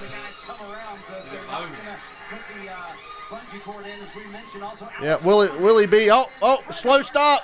Oh, Kyle got held up. The car stalled and he got held up by the 48. He's not rolling. He's not rolling. Slowest rolling is probably in fourth gear. Oh, wah. Because he can't move, it's going to be a really slow outlap.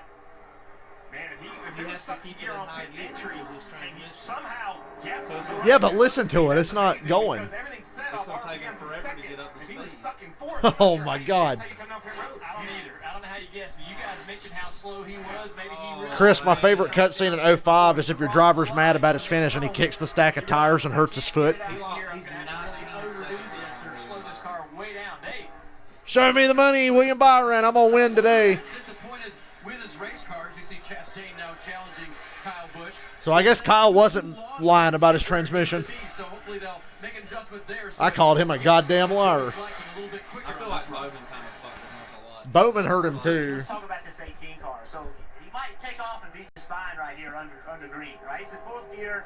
Everything. How's he gonna be on restarts? Anyway, but if they can't fix something, every time they come to pit road, they're going to be stuck in fourth. We're halfway through the race. We're 5 laps past Slow halfway. down for that for restarts. yeah, think about restarts, trying to get that thing going, Marty. Well, and Junior, I mentioned He's that gonna you lose kind of 20 you could spots see on him the just playing with the shifting knob a lot more than he normally does. Like I said, Dale Jr. knows about bad shifting. Force it out of fourth and couldn't get it to go. Yeah, Ross Chastain's passing Kyle Busch now. This 18 who clearly has a terrific car, has led 28 laps to this point, but if he's stuck in fourth, it's going to be a nightmare rest of the Wah. Aw. Turns 1 and 2 pretty bad. What a shame. 42 car What a bad Chastain weekend goes for around. Kyle. Man, these cup races are hard to win, ain't they? Speaking of Kyle's, Larson's in the top 10. Jump out of gear and start Don't look going. now, but Kyle Larson's top 10. Also, it's cool Bubba Wallace is Yeah. out in a front backup right now. car. He'll still have to come to pit road. Only 10 laps to go. Don't talk about Bubba. How's he leading? A lot of people are dealing with. This is bullshit. I take it all back what I said about his fake transmission problems. They're very real.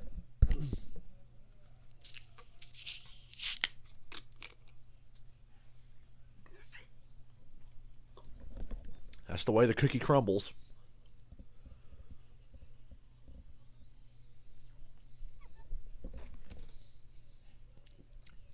Wish he would have won yesterday. I'd be $9 richer. At least I'd have got something out of it.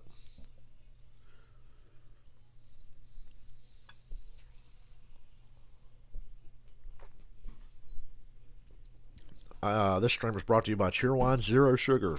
Not really. People not from the South are like, what the fuck is Cheerwine?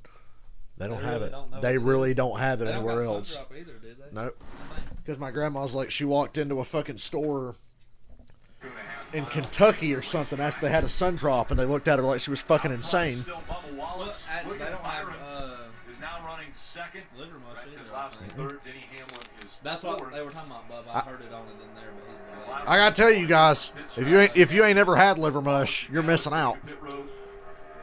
William Byron's gonna be the leader now. What it is gross, but it tastes really good. Mo Blaney had a loose wheel earlier after pitting. He had to pit twice. That's what happened to Blaney. Kyle Busch still behind Austin Dillon. He went from trying to put Austin Dillon a lap down to behind him on the They gas only for Bubba. Yeah, Bubba's having a really good day. I just hope Mike Wheeler doesn't fuck it up for him like he has several times this year when they've had good runs. They got to perform surgery on the 18's transmission at some point here. We talked about it under break. There's just not a lot you can do. You know, getting some parts and cool bungee cords ready. That's going to put him back even more, taking time to do that. What's better? It was jumping out of here now. It won't come out of here, Jeff. I'm a little. He's got a fast car, but See, they are making it's tough a here. plan. You see Nate Bellows, the longtime car chief for Kyle Busch and the 18 team. Here's the plan. Ben Bates will relayed a moment ago over the Kyle radio. Petty really shit on it. We'll put it for 4, and we'll have to have someone jump in the car and try to unpry it with a pry bar from the top. We'll cut the boot and try to get it from the top. So that will be Nate Bellows who will climb inside the car trying to make this happen. And I don't know if it's going to fix it or not, Steve. I don't think it's going to make the transmission operable at that point. Fully operable, I should say. But they're going to try something here on the 18. Well, I don't want to discourage Kyle Busch fans, but I definitely took him out of my fantasy lineup and went with Ryan Blaney. And I only say that because you and I are, these Blaney's on the lead lap even after pitting outside, twice. There's a So lot of internal working parts. And my concern is even if it sticks in fourth gear, restarts. I mean, he's going to lose, every position. I don't even know how he would stay in the field, restart in fourth gear, going down to turn 1 without getting run over. Kyle, right now, is basically like in NASCAR 2005 if you play with automatic transmissions on restarts. And the AI shifts faster than you. At certain racetracks, it's bad. Unfortunate, a great race car yesterday. Finished second, battled all the way up, led laps, 28 of them. Here in this race, It's going to be cool when Byron wins the and we leakage get in the a transmission, hint so sweep now he's set. struggling, stuck in fourth Byron gear. and So Bowman with 6 laps to go, I think we should just, you see the leaderboard on the left-hand side. I do want that 164 set of the Dover 1, 2, 3, 4 and the shirt. There's a battle between Kevin Harvick and Kurt Busch there on track. Keselowski, Hamlin, Bell, Chase Elliott. The only two drivers in NASCAR 2005 that are still active. Question, Jeff, you and I said, Wait, hey, 2005? Yeah, NASCAR 2005 on PS2. Oh, wait, yeah, Newman. I forgot Newman, Kurt Busch, and Harvick are in that game, and they're still racing in Cup. But here he is inside the top 10. Dave. After pit stops, especially under green flag conditions, drivers sometimes have questions. So was Kurt a moment ago. Kurt Busch, radio sweetheart. Let's see what happens here. Simple, buddy. Hopefully we're all good here. Asked the team to fess up. Yeah, Blaney's on the lead lap. From their data, the answer was no, and Kurt's been running faster laps than the leader in some cases. Last time by, he was quickest. Confessed they tightened all his lug nuts. A lot of drivers worrying about loose lug nuts or loose wheels. Well, clearly they're feeling a vibration and wonder sometimes if they're not feeling the splitter, on the racetrack. And some tires. Look how slow that Rick Ware car is. Sounds crazy, but this is a new tire here, and sometimes tires shake. You gotta see Kurt Busch just hawk down a Rick Ware car on the backstretch. That too. William Byron is out front now. Yeah, Kyle Larson's creeping into this thing. Denny Hamlin running in the third position. Christopher Bell and Chase Elliott all in the top 5. Willie B and BK are the two best cars now in contention. Joe Logano, Bowman in If they could somehow fix Busch's problem, he's going to have a hard time gaining his track position back, but he's still fast. Solid day, just trying to keep himself in the playoff picture. Reddick had a good day yesterday, but it was hard to notice. He finished like 11th or 12th or something. 51 points. We keep saying, how many winners are we going to have? We don't know, but all you can do is score as many points as possible. Try to keep yourself in it.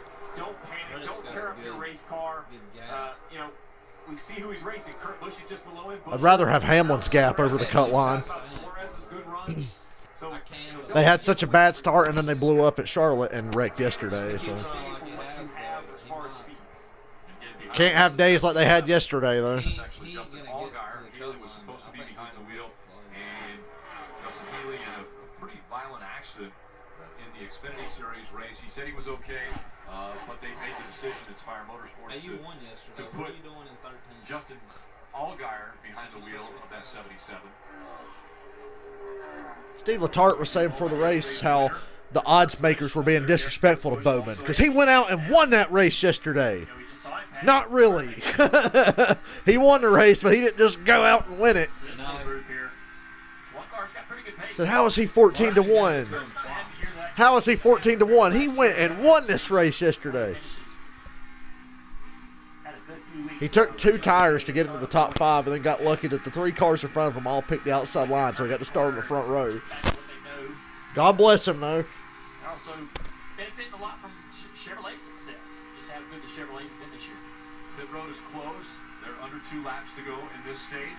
When we talk Have we had an all the 75 cars, the other thing that I don't know if we talk about enough is the strength across the board with the driver group, right? I mean, Hamlin just passed Keselowski for second.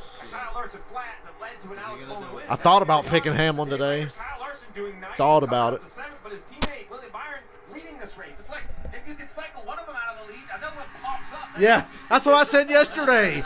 I said if one has problems, another Hendrick car's just going to pop up and take their fucking place.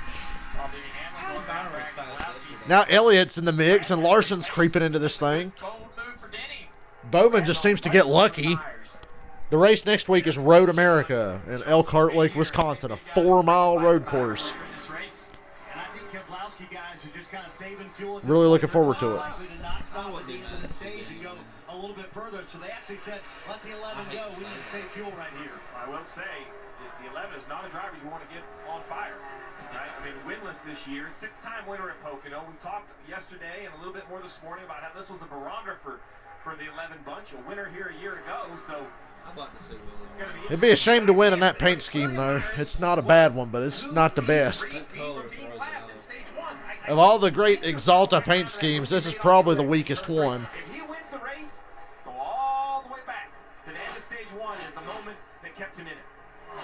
Yeah. Willie Byron wins stage That move 2 on Truex is for what Pocono. Byron wins stage 2. Hamlin second. Keselowski third, saving gas. Brad Keselowski. Bell's having a really good day. Bell was good here before he drove the 20 car. Chase Elliott fifth. From stage 2. That's the most William diverse Byron, as you manufactured mentioned, top 5 I've seen. unlaps himself at the end of stage 1 and now is able to win stage 2.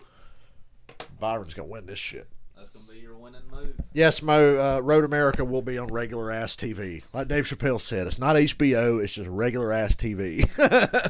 Yeah, it'll be on NBC next week, so I won't have to watch the app and be a full minute behind.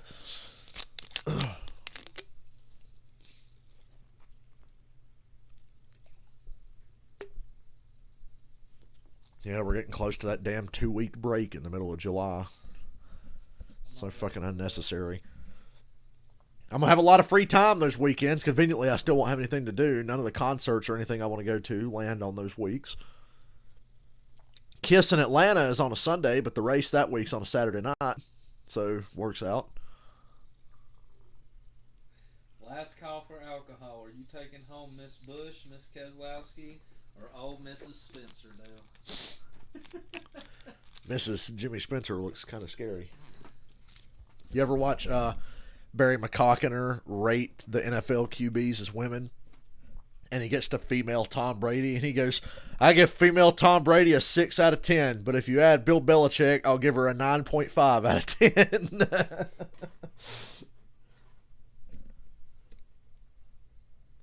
He said, female Dwayne Haskins looks like that hospital nurse that always has something sassy to say to smart-ass white people that come in. He was like, it's not racist, but doesn't she look like Queen Latifah? I put that on the shit posting page. Tax this dick.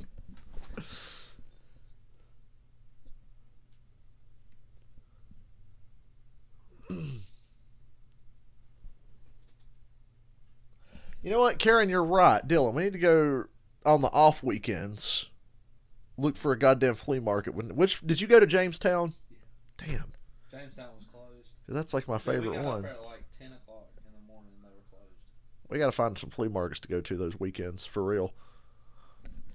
Matt DiBenedetto Racing. Tay put this in my car for today's race. Yeah, I'm ready for football too. That's all I've been talking about lately. I'm like, oh, watch football, god damn it. I can't wait. That's going to be my most anticipated live stream. Is going to be that first NFL Sunday. I'm going to be so excited. Really, the Thursday night game before that's going to be my first one, but that first big Sunday is going to be badass. This guy said he said his wife's thoughts after watching SRX for the first time. So has Tony killed anyone in this series yet? We have a ship poster in my stream, by the way, Dylan. Really? Yes.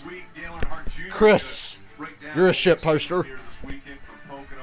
He was the one who made the meme of the crying Jordan face on Larson's left front wheel. At 9 a.m. Eastern, NBC Sports on Sirius XM. Well, we need to make a trip to Quakertown, PA, because she goes to a flea market up there that has diecast cars and shit all the time. We fly to Pennsylvania to go to a fucking flea market. Well, we could have went to Pocono. Yeah. It was a good race yesterday, too. And this one ain't bad. It's compelling enough to keep me watching. Like I'd change the channel anyway. I watch this every week. I don't think Atlanta's going to make the playoffs, Mo. Maybe. I mean, 7 teams make it now. And if we had the 7 teams in the playoffs before, the Falcons would have made it 2 years that they didn't. So we're always on the verge of like the 6th or 7th, even if we're bad, you know. Kyle Busch still on pit road trying to work on that damn transmission. Hey, that's cheating. You can't have 2 drivers. Kyle Busch cheating. He's got 2 drivers. He's got a relief driver in the car with him. He said, I have no idea. We hope it works. We're not sure if this is going to fix it. Do they put them on the clock under caution? Nah, it's mechanical, so you can take as long as you want. So they're going to work on the 18th. Mechanical issues, you are not on damage repair policy. Be competitive once again this afternoon. The whole damn. It's like, how about this? How about I just fix the fucking car and not cause another caution by hurrying back out there with a torn up car? Like, it's really bad in the truck series because a lot of those pit crews don't know shit, and they will like patch something together and it goes out there and drops shit everywhere or cuts a tire or something. And then right when it happens, you have to hear Michael Altram go, see, that's why this damage repair policy is so great. About like the fucking, what was it, the lightning clock? The caution clock and the lightning clock are the 2 worst things to ever happen to racing. What was that race with the lightning clock? Like the 30 minutes is up. Yeah, and bam, then it was there. that was the one Justin Haley won at Daytona. Dude, that was so annoying is what that was. I hated that. I think Washington's going to win their division. Now, the Cowboys should, but their head coach is a knob, so no. They won't. Washington will. Better coach, better defense. A lot of things better. Cowboys are a mess, even though they're the most talented team in the NFC East. The Giants, I would be optimistic about them until I remember, oh yeah, Daniel Jones is their quarterback. I like the Browns to win their division. I mean, I can't count Pittsburgh out entirely, but I like the Browns and the Ravens a lot better than Pittsburgh right now. I really like the Browns. Do you guys think Ryan Blaney is talking shit about Willie B's blocking because Big Dick Byron has kept Ryan from dicking down Aaron? I guess that's Willie B's sister.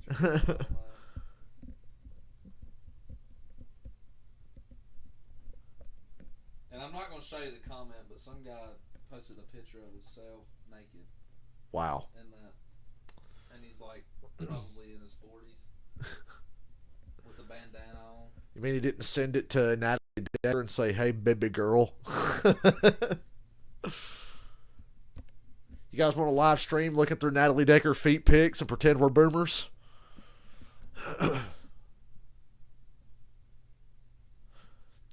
Big reason why the Cowboys defense was so bad last year is fucking Mike Nolan was the defensive coordinator. Dude, I'm a Falcons fan.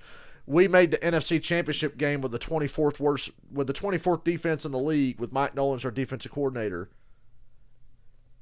And he sucked with us so bad. The only reason the Falcons defense didn't look worse that year is because we were really high in the league in turnovers and sacks, but our defense gave up a shit ton of yards. and Mike Nolan was trash. I don't know how the fuck he got a job after the Falcons, because 2014 was the worst year of defense I've ever seen almost any team play, and that was our defense. Cost us playoffs that year because Matt Ryan made another Pro Bowl and had a ridiculous season. That was the year Julio hit like 1,700 yards, and the Falcons go 6-10 with a fucking stud offense that was like top 10 in every category because their defense was so piss poor. Oh, Rick, we're having a great time watching. I could rant about that all day. Kyle, what do you think so far? And listen, new day, new players. We see Lord Byron up front. We see Denny Hamlin up front. I mean, I'm going to start calling William Byron Lord Byron. If he wins more than one race in a row, I'm going to be like, Lord Byron. Once again, opportunity to win the race. But what I'm most impressed with, William Byron making that pass in the stage one to get himself in this position, and then Denny Hamlin. We've been saying, if he can't run good here, they're in real trouble. He's running good today. Absolutely. It's all about position there. Speaking of position, Jack, where are you, my friend? Hey, Dale Jarrett, don't you have a Michael Waltrip racing car to fail to qualify in? Never seen anything like this. My guy Jeremy Smith. I wonder who they voted for, Dylan. For a living, and he needed a new work vehicle. Said it was a no-brainer. Poor Collinsworth. You can't find a better maintained vehicle than an ambulance. So I said, why does that guy on the left look like Corey LaJoy? that's why I bought it. Back to you, man. That is brilliant. The guy on the left looks like Corey LaJoy. Beautiful way to watch the race from here at Pocono. And I'm sure that the crew on that 18 team, Marty, not as excited about watching what's going on right now. Good God, Kyle Busch is still on pit road. Well, they tried to get it out of fourth, but it's just stuck in fourth, and then they left pit road, and they were just going to live with it for the rest of the day. But you see the NASCAR official there looking inside. He said not good because they cut the shifter boot off. NASCAR did not like that, so they had to cover all of that area up. Now Kyle once again is going to have to leave in fourth gear, and you hear him straining to get the car. That sucks. I think they're going to need a clutch pretty soon, Steve, because you can't put the clutch in that kind of a position for too long. Yeah, right now I think it's about just trying to finish the laps. 51 laps to go, so they can nurse this. Tough scene for Kyle Busch. Just let him now. Definitely had a winning quality car. The timing for how long it took me to get from off of pit road to start finish, Hirschman, did you?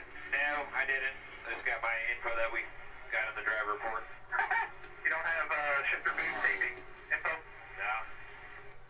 Pace car's in the middle of turn 3 right now, and he's coming down Long Pond Straight for the... He's going to have a hell of a run coming around here, though. Fire protection. If there's a fire underneath that car and that shifter boot's not in place, that fire comes up through the tunnel, completely exposes Kyle. We're coming to the Geico Race House. Ryan Preece in the top 10 all of a sudden. Byron and Hamlin. I think they're the two best cars at the front right now. Great launch for Byron. Hamlin's actually got a good restart for once. That's actually good for Byron. Hamlin didn't shit the bed on a restart for once. At the top of the screen looks like between Briscoe and can't tell that Stenhouse. Yeah. And Byron clears Bell and Hamlin. So set sail, Willie B. We're going to go win this race. Stays on the outside of his teammate Chris Priest 3 wide in the middle with Keselowski and is that? Chaos behind. Oh, car in the wall a little bit. Is that Corey? The fits off of the corner. Yeah. William Byron up front. Chase Elliott into third. Hello. Alex Bowman 7th. Larson still trying to figure out how to get track position. Blaney's on the lead lap. Top 15 now with 50 to go. We got a smoker back there. I'm going to assume it's the car that hit the wall off of 1. Ugh.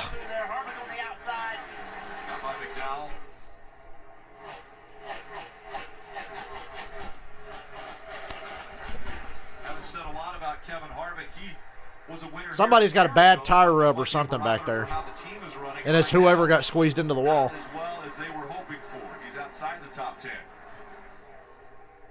We'll know in a minute when that tire blows. If it blows. There it is, Eric Jones. I said we'd know in a minute. No, don't throw it. Get to the bottom, get on the access road, stay green. Fuck you, my guy's out front. My guy's out front. I don't want to see any more restarts than I have to see. The left side's down. He's going to get to this access road over here. Left front tire, he's got some damage to the right rear quarter panel. Said the right side's down, but it's that left. It's the left side. Completely flat right now. I think he's talking about the damage to the right rear quarter panel being knocked down. Like I said, somebody came back in on it too. Not quite 7 car. Yeah. Oh shit, Bowman's in 7th now. Watch out.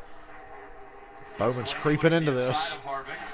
Excuse me. Before that, right behind these two, Ryan Priest. We got a yellow. I'm going to assume debris off 43. Long way around here on a flat tire. A lot of debris. Hear that? As soon as the caution came out, boom, knock it in neutral, shut it off, save fuel. 43's made its way onto pit road now. I didn't want to see that. Don't change it. Don't do anything. Needs to back up. Yeah, can't cross, can't work with the car. I really didn't want to see that caution because I don't want to see any more restarts than we have to see. Something happened. You called it, Junior. Something And I don't know why it took him that long to throw it. He didn't get sideways and not hit anything. That's why they had to think about it. He actually hit something, so they didn't know what to do. That looks like wall damage to me. So look at this right here, coming off the corner, bottom of the screen. I saw it was Corey back there. That's who I saw. I didn't realize it was the 43. I don't know which car that was, but Oh yeah, they stack up. There's that. the 38. I think Yes. he ran in the back of the 38 car, Anthony Alfredo. who is started off having a bad day with a right front tire issue early.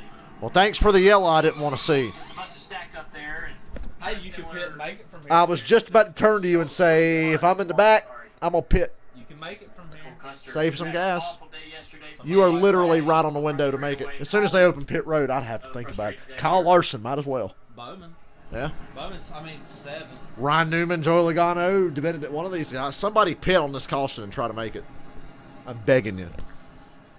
Well, we are looking forward to the Olympics. I'm not. In July 23rd. Because it's kicking NASCAR off the air for 2 weeks. Fuck the Olympics. NBC. I hope Canada wins everything. Fever. Steve Letard, actually, NASCAR Chasm had some fun with Steve. The Olympics ring drawn by Steve Letard.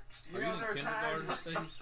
I mean, it's nothing for him. He's absolutely right. That's how I would do it. They look great. That's A+. I mean, that's some good humor. You know what's sad? Is they look better than yours. You have a circle that you tried to draw. All right, so back to the race. Pit. Let's get off this.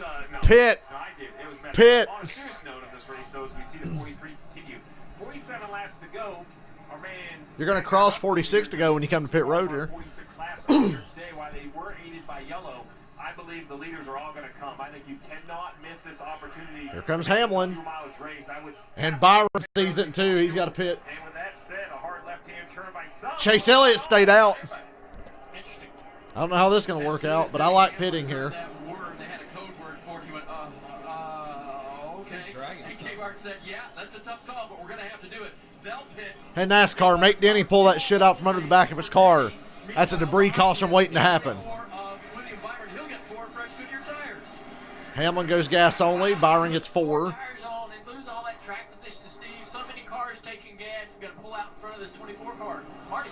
Gas only for Kyle Larson. Yeah, so Junior, they're about 5 laps short from here from being able to make it to the very end. So They told Larson he's 5 laps short. why not roll the dice here? Yeah, listen, I like this call. I think give yourselves an opportunity now to answer Dale Jr. Now I'm starting to like Chase Elliott staying out because at least he's going to be in clean air. The thing about the gas only stop is that you get enough in it. Yeah. Because you're borderline already. I like changing 4 there with Byron to make sure it's as full as it can be, even though he gave up all his track position. This is tough. This caution couldn't have come out at the worst time. That's why I didn't want to see it. I told you I didn't want to see a damn caution. It stays green now. That's maybe some excitement. I said, please don't throw a damn caution because I knew something stupid was going to happen. Because then I looked up and saw 46 to go. When I'm surprised Brad wasn't already on pit road, like pulling off. Yeah, because then he would just cycle to the front of these guys that just pitted. You figure it out, people. Kyle's singing was so bad it broke the transmission. I was saying pit here, but now that somebody did gas only. See, Pocono is a very compelling race despite itself.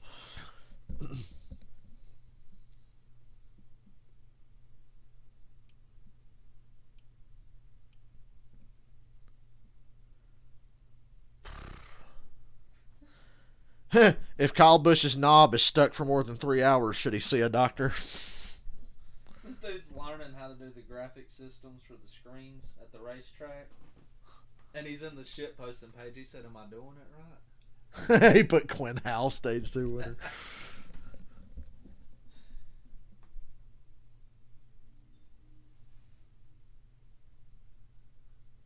You gonna watch that Kiss documentary on A&E tonight and tomorrow night?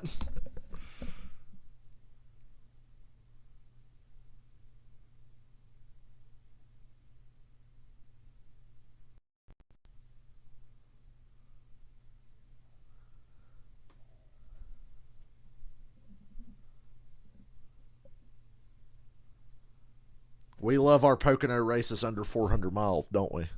See, I thought 500 was too much, and I remember when they shortened to 400, I was like, yes! But now there's a 325 and a 350, I'm like, yes! Just keep shortening Pocono. It really does make it better. And these stage lengths are almost perfect for this kind of thing. Shit, if I was Kyle Busch, I'd have pitted there too, so you never have to fucking pit again and deal with that shit rolling off pit road in fourth gear.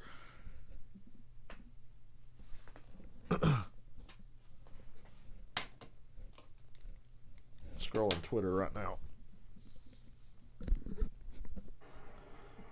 NASCAR on NBCSN is brought to you by Credit One Bank, the official credit card of NASCAR.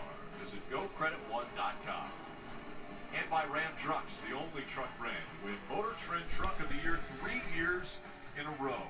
We saw a lot of guys coming to pit road and then... Nah, the fucking mashed potatoes and a Hungry Man dinner, Karen. That's the shit right there.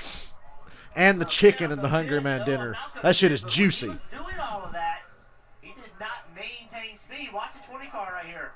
20 car gets in front of him right there. So NASCAR has deemed that the 20 car is now the leader of the So race. Christopher Bell's going to be the leader because they said Chase Elliott didn't maintain speed. Well, we all have a Marcos Ambrose moment every now and then, but it's okay. Hey, Bowman. And Alex Bowman on the front row again. Alex Bowman's on the front row. He can't make it from here, but here he is again. If I was Chase, I'd sandbag that outside so bad. I don't want that fucking 20 car out front. Bell needs to learn how to hold a straight line. Jesus Christ. And Chastain wanted to go 3 wide with Bell and Bowman, but he missed his chance. And now Bowman has the lead again. Oh, but he's tight. But he holds it. Here we go again, Alex Bowman. Bro, you telling me Hungry Man chicken dinner with mashed potatoes and corn? Oh, delicious. Now the question is, in the traffic behind them, who's going to be the first car that can make it if this goes green? Denny Hamlin's going to be one of them in the contention for it. Yeah, Chase, I really wish you maintained speed under yellow, because now look at you. Oh, Ross! Ross! Ross! He just put Bell in the wall. Harvick takes him 3 wide for second. And Bowman is gone. And now Chase Elliott's making a run. Passes Chastain and Bell into one. He can't get Bell. Ooh, Ross has a tire going down. I think Ross has a tire going down, maybe. Yep. Now, if the caution comes out, that's great for the guys that just pitted. Those guys that just pitted are hoping something comes off the 42 so they could save gas here. And then at this point, the Bowmans and the Elliots of the world would pit. Ross fucked himself 2 days in a row. Ross Chastain had a top 10 car 2 days in a row and fucked it up. Ross. 2 days in a row. Chastain fucks himself. Yes, I know. Oh, whoa. Elliott and Bell. Or was it just Bell? Goddamn, no caution? Come on. Now I want to see a damn caution.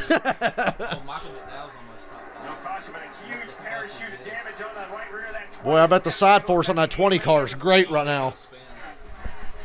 This race went from 0 to 100 really quick. Bell's got to get to pit road, same as Chastain. That had to be residual from Chastain hitting him. Had to cut a tire. Byron's fucked. Damn, Robert, this could be your day. Oh, did the same thing happen again? Chase got loose under Bell and spun him into the wall. 2 laps in a row, Bell got completely used up and put into the wall. Yeah, I know. He got dead sideways and hit something, but it's because he hit something. That's why it wasn't a caution. He made it. Well, Bell finally got to pit road. My God. That was stressful. Not a happy guy at the moment. Dave. I don't know what strategy to cheer for. I've got 2 cars on one strategy, and I got 2 on the other. Really, because Bowman and Chase are on the same deal. Larson and Byron are hoping for a caution so they can save gas. I'm hoping it goes green just to have Bowman win again. Byron's 3/10 behind Denny. Because if it goes green and them guys don't think they can make it, Bowman's going to win again. That is a tough break for Bell. He didn't do anything wrong. No, Robert, I will not stop. Your guy's in a great position to win this, maybe. Probably going to need a caution, Hamlin.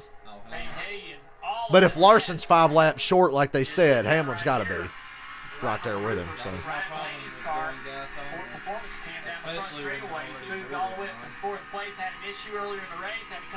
I'm hoping Byron got more gas. And Byron's right behind Hamlin. Byron took 4 tires. He's got to have a little more gas in there, maybe. Let it play out. 40 to go. I don't know. I got 2 cars on one strategy and 2 on the other. I just hope one of them wins. Are you a little more motivated? Not that you need more motivation, but to recover from that penalty for Ryan Blaney and his team now running 4, so impressive. It's very impressive, and he needs a good run. You saw the finish. Obviously won here before, so he loves his racetrack in that car. You see him having issues down on the bottom of your screen, losing a lot of speed. Pace through the tunnel turn. Kurt Busch passing out. Chase is coming. Chase got a problem. Wow, that tire going down took a while. Chase has a tire going down now. Well, that takes one of my guys out of play. And no cautions from any of this stuff. That's from the damage from where he hit Bell.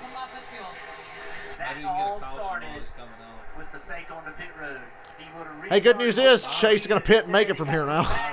If Byron gets in front of Hamlin, that's bad news for Hamlin. So never mind, Robert. It might not be your day. But Stenhouse is coming to fuck this up for us. You want to talk about a battle. The one of Kurt Busch a little bit ahead of these 2. Stenhouse, you're pushing the wrong one. Nah, Stenhouse knows you don't want to get a Hendrick car out in front, so fuck it, push the 11. We're not sure if they can make it, but they definitely need the least amount of fuel if they pit under green. Definitely, I can't speak today either.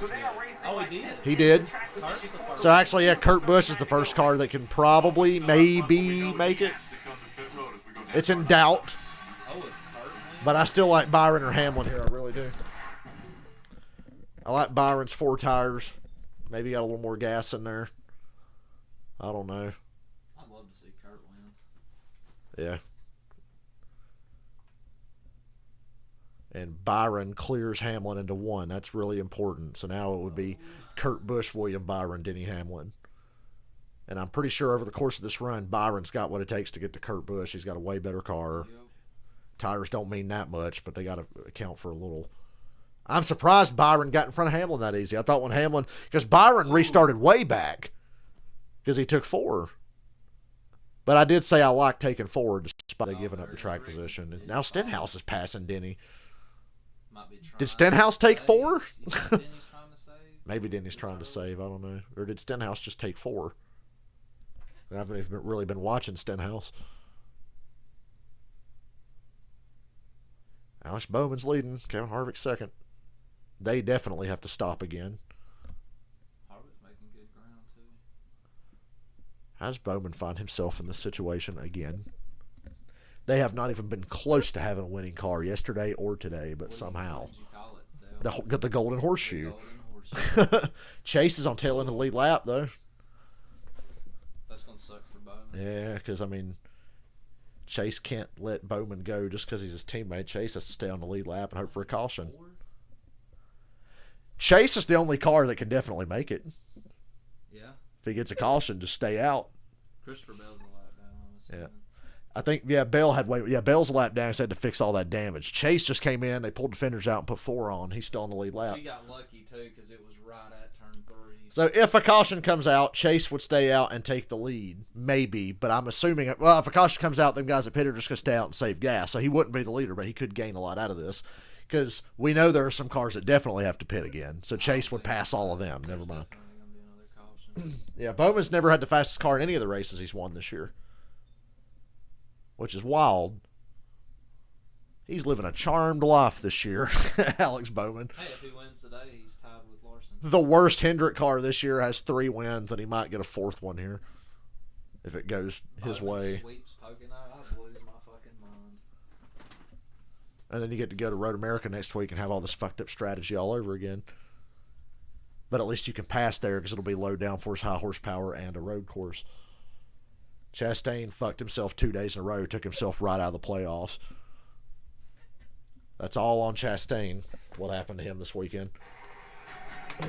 Driver error. The first 2 weekends that we have been back at the track have been amazing. Nashville last weekend, Pocono this weekend, and next weekend, Elkhart Lake, Wisconsin. That's right, 4th of July weekend. Elkhart Lake, that sounds like a location in Red Dead Redemption 2 or something.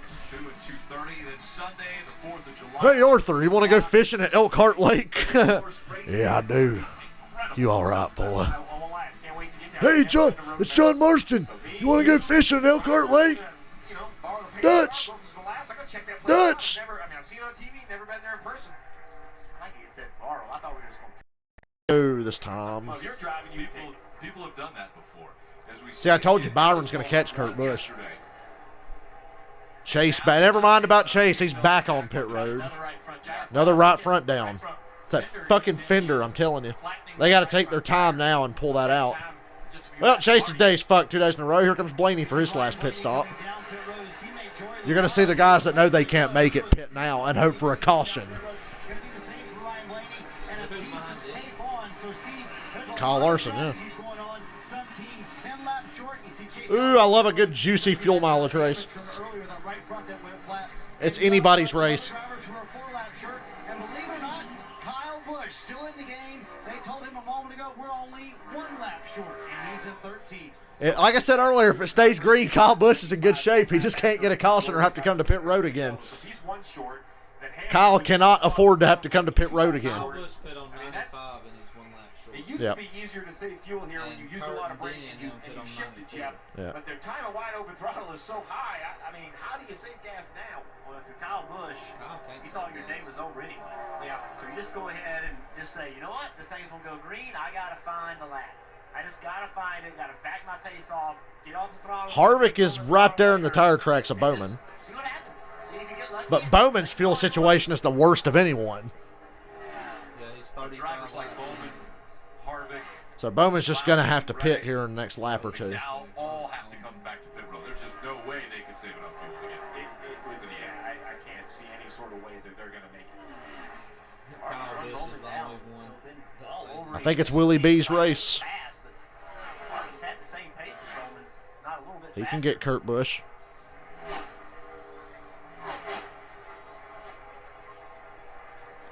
Kevin Harvick, that barometer we talked about, now running in 2nd. Morning. I just checked in with Rodney Childers a moment ago. He told Kevin Harvick to push the 48 hard because the 48 has to save more fuel than you. And Harvick is 9 laps short himself. So they know they can make it to the end seed, but he wants him to push the 48 here, trying to force him to come to pit road a little bit earlier. Yeah, so Bowman was last on pit road. Bowman just needs to pit and hope for a caution after that. So Harvick has 14 laps more fuel on board, which just helps them with their last pit stop strategy. There's a lot of moving parts to this chess match. The most important thing is the chess match on the racetrack is going to get played out with who can execute. You talked about it earlier, Jeff. A lot of opportunity to make mistakes on and off pit road. And with you, Kyle Busch has nothing to lose. So as long as they're going to have to take gas, I'd say the 48 should just put 4 tires on. He's almost silly as it sounds. Better to just run out on the white flag lap. You probably lose less spots coasted around. Yeah, you almost can't pit at this point. The last thing Kyle wants to see is a yellow. His best chance is 4th to go green. Yep. Yeah, Harvick. Boy, Harvick really is pushing the 48. Forget where it kind of comes out with the strategy and all this. I think this is what everybody was wondering: is where are we going to see some pace out of the 4 car this weekend? And here he is pushing the winner from yesterday. Man, Bowman didn't just touch the apron; he was on it right there. Yeah, they get on there pretty hard. That's where I think that issue with Larson yesterday happens: is low air pressure, the bumps, the flex. We're just literally so focused on watching the race, we're not talking much. Just fascinated by what's going on. Who's going to talk about the people with a bunch of different strategies just to keep you up to speed. William Byron has passed Kurt Busch So Byron is Told the you. first car with the best fuel load. Still not sure if he can make it, but he's in the 60. Kyle Busch has the best fuel mileage situation. But Larson, Hamlin, and Byron in front of him are only one lap different than him. I would say Byron's got a good shot at making it. Larson, they didn't sound optimistic after they pitted under that last caution. 5 laps is not optimistic. Byron might make it, Michael. It's going to be really tight. Kyle Busch pitted 1 lap later, and they told Kyle Busch he's 1 lap short. Larson pitted the same time as Byron did gas only. They told him he's probably 5 laps short. That's a lot. But Byron changed 4 tires, so you got to think they got more gas in there maybe. I think Byron's going to make it and win the race. They just told William Byron to really increase his speed, run hard on the laps, and then Tabloid Spotter said the difference is going to be time spent here on pit road. So you would expect that to mean that Byron will have to get a splash, but if he can get less than others. Yeah, so that's the whole key. Can you get less than We need a caution, like in the middle of this run. The 47 just blew up. He's on pit road, though. Did he drop anything on the track? Yeah, he said he was losing a cylinder, guys. 47 blew up. For a guy trying to score some points. 15th yesterday in the race.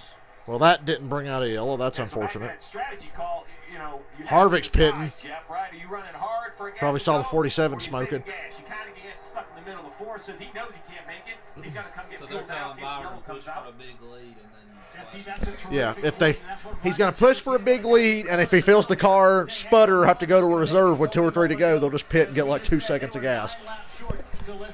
And we know how fast Byron is. Remember his fucking Superman run through turn 3 today when he passed Truex to get his lap back? Including Michael McDowell in the 34 car.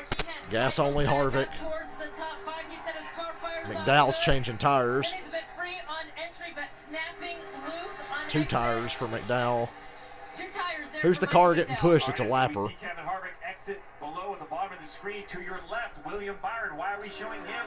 We know he can make it on gas. He's been on pit road for sure. Byron can probably make it. So Kevin Harvick, either with fast laps, a fast strategy, a short gas fill, all of the above, has cycled as, how do we want to put it? This is the For Sure group. Right. He's leading the For Sure Safe on Fuel group. We saw a car being pushed back on pit road. That's Timmy Hill in the 66. His crew is trying to get him going. Can't get that car fired. They're still struggling. Harvick's in 18th. He just pitted. He can definitely make it. Alex Bowman's about to pit. Then he can definitely make it. He'll be in the same group as Harvick. But I like Byron to make it. I think he's going to make it. Maybe I'm just trying to will it into existence that William Byron's going to make it. Well, they're going side by side, I think. They better. Hey, they did. I'm optimistic that Byron will make it.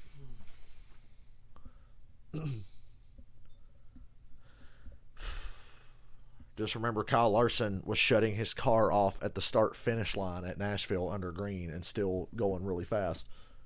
still not pitting. Bowman still ain't pitted. That's weird. And Harvick was trying to run him hard, make him pit fast. Wow, Larson's about to pass Hamlin. If they get a caution, they better stay out. The Byron, Larson, Hamlin, I would just stay out.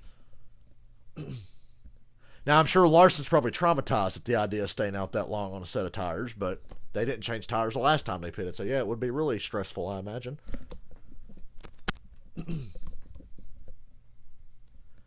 But I'm not pitting the rest of the day, period. I just need cautions. Just one caution would get Byron definitely to the end. Even still, I think he'll make it.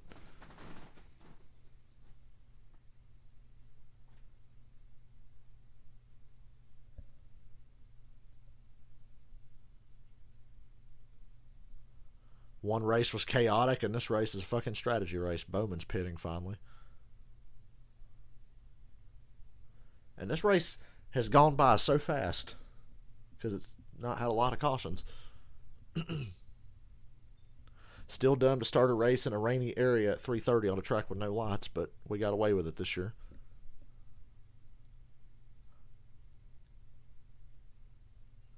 I said this morning Xfinity race should have started at 10 a.m. and the Cup race should have started at 1. Oh, he's changing tires too. Yeah, I told you. Might as well change tires. 48 did tires. Is he going to be in front of Harvick? No, probably not. Harvick did gas only, I think.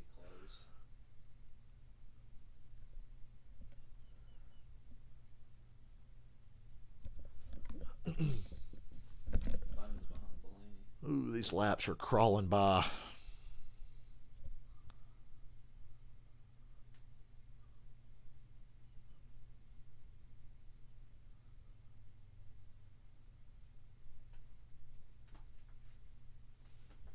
Brad here to steal one. Brad Keselowski out front. Tyler Reddick, William Byron. Well, at least it makes the lead changes. Shout out to NBC for every now and then showing the last time they pitted on the ticker. That's really helpful. Fox probably wouldn't do that, but NBC's got us covered. All right, so my brain got a little ahead of my mouth got a little ahead of my brain. Okay. Keselowski's still got to pit. Reddick's got to So pit. basically what you have on the left-hand side, Keselowski must pit, Reddick must pit. They're the ones that must pit. Two cars. They're close. They're 2, 3, 4 short. They're trying to stretch. Look down. That 4-tire deal looks good for Byron now, don't it? I was the one saying, yeah, take 4. Lap on 12, he can make it. I misspoke. I meant to say Blaney, second of the 4 sure group. So that's where we're at kind of currently. I believe that cheer for Blaney to get in front of Harvick. pit window is going to try to stretch it. Let's listen in to Kurt Busch in the 1. All right, I'll see you on a couple corners. We'll see you again. Just start saving. You're all good here, bud. They're telling Kurt Busch to save. They're not pitting again. Yeah, I think your 80% procedure earlier is probably not a bad approach where you were. All right, Jeff, that makes us feel good. You and I keep looking at each how other. Byron's 7 Here like, Remember, they told Byron run hard now. I bet later in the run they'll tell him back off and save. You can save later in the run. I'd rather not have to save later in the run, but I'd rather get a big lead too. So it's tough, double-edged sword. Congratulations to Cody Ware for outrunning Joey Logano. Some guys are going to figure it out. Some guys know they practice. Larson's been working over Hamlin for a while now. Reddick's pitting. Byron to second now. I bet you Kyle's running as hard as he can. He's a lap better than the rest of these guys. Williams saying, I don't think we can save that much. Didn't hear how much that much was. You see Tyler Reddick getting a splash there. Denny Hamlin is going to go for it. I'm in denial. Byron's not optimistic, but I'm still optimistic. I'm in denial, guys. If Byron wins, do you give me 10? Yeah. Real quick, guys, behind him, Kyle Larson. We just need one caution, man. Just one. Just one damn caution. 3 laps short. We're gaining on it. We are gaining some ground in terms of being able to make it to the end, but we're still not there. Behind him, though, Kyle Busch. Yes, he is in the mix, and they think they might be able to make it. Listen on the radio. 200 feet, Tony will get us a 10, which will get us to the end. 200 feet early on this will get us a 10th of a mile per gallon to get us to the end. I told you I learned how to save gas in the Thunder games, but it sucks. I have to run behind other cars. I can't save gas being out front. I dropped to like 10th place at Dover and stay there for the whole run. Yeah, what about Bubba's deal? Bubba's on the same deal as them. What if Bubba makes it? Bubba and Ryan Preece, Chase Briscoe. Hell, Suarez has the best fuel mileage of anybody. This is what 6% is. Something's going to happen here. This is what that feels like to you. Man. So they're asking the driver, and they know the driver knows how. I'd love to see Bubba get in front of Kyle. I know. I'd kill for Bubba to get in front of Kyle Busch. He ain't gonna, but I'd kill for it. Bubba Wallace, he's in the same situation in 7th. Ryan Preece in 8th. Briscoe. Preece, Bubba, and Briscoe. Newman 11th. I mean, talk about put its playoff. Oh, man, I wish. I'd give anything for Bubba to somehow pull this off. Realistically, within striking distance on points, they could win this race. The 37 has been running without a charter. This is an open car. He wasn't even guaranteed to be in the Daytona 500, yet they have soldiered on all year. Can a fuel mileage run win this 37? Now, these two are like... Kurt Busch, we know he's aggressively saving. Kurt Busch is aggressively saving. That's why Hamlin's caught him. Well, just for reference, Brad Keselowski knows he's got a bit again. He's just ran a 53.8. 20 to go. I'm stressed, but in a good way. I'm enjoying this. Slower than Brad Keselowski trying to save fuel. Like you said, Steve, this battle right here These are the two guys We know that are Byron like, ain't safe. every second up you make it, but how much Almost do a you save and keep 55-second that track position? So the 11 car can't push himself and run out of gas right here, right? He can only run his pace no matter what the car in front of him is doing. Let's listen to their radio. Back it up to another 100 feet from what you've been doing every straightaway. I like where we're at, but just keep giving me more. So on top of that, back it up, lift sooner, don't use as much gas. I love fuel mileage races. I love it. So he does not This is why I've always liked Pocono. It happens a lot here. So, you know, running out of gas is the worst case. The second worst case, Jeff, is finishing second and still having a gallon. Save too much and not push the guy like, oh, I could have went a little harder. And can you put yourself in Kurt Busch's shoes right here? Think how many They're probably telling Hamlin, run that one car out of gas. Don't let him save. finishes, and now he could have a great finish, or he could have a horrible finish. God, they're really packing in the commercials here, ain't they? I know they're going side by side, but geez. 18 to go. They are slamming these commercial breaks in. Just need one damn caution, dude. That's all we needed to definitely win this. Or most likely just have to get a good restart. Well, Kyle Busch is going to be pissed if caution comes out. Fucks him. Yeah. Speaking of Kyle Busch.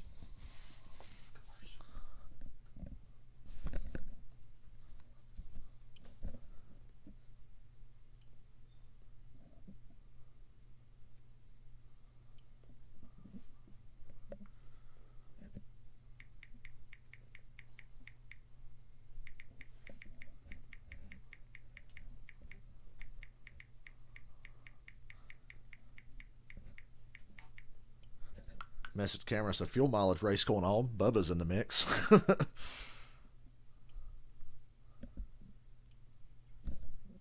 Oh, I would die. You realize how often I daydream about Bubba winning a race just so I can go troll the boomers about it? Rigged. I'd buy the damn shirt that you know they'd make. I'll be right back. Rigged.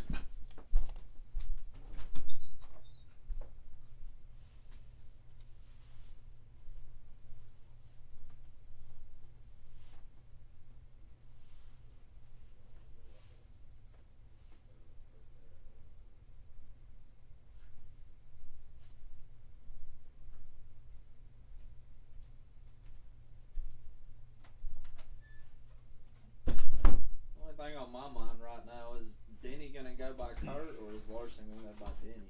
Because it's like, Hopefully they'll just get side by side and Larson will go by both of them. That's what I'm hoping.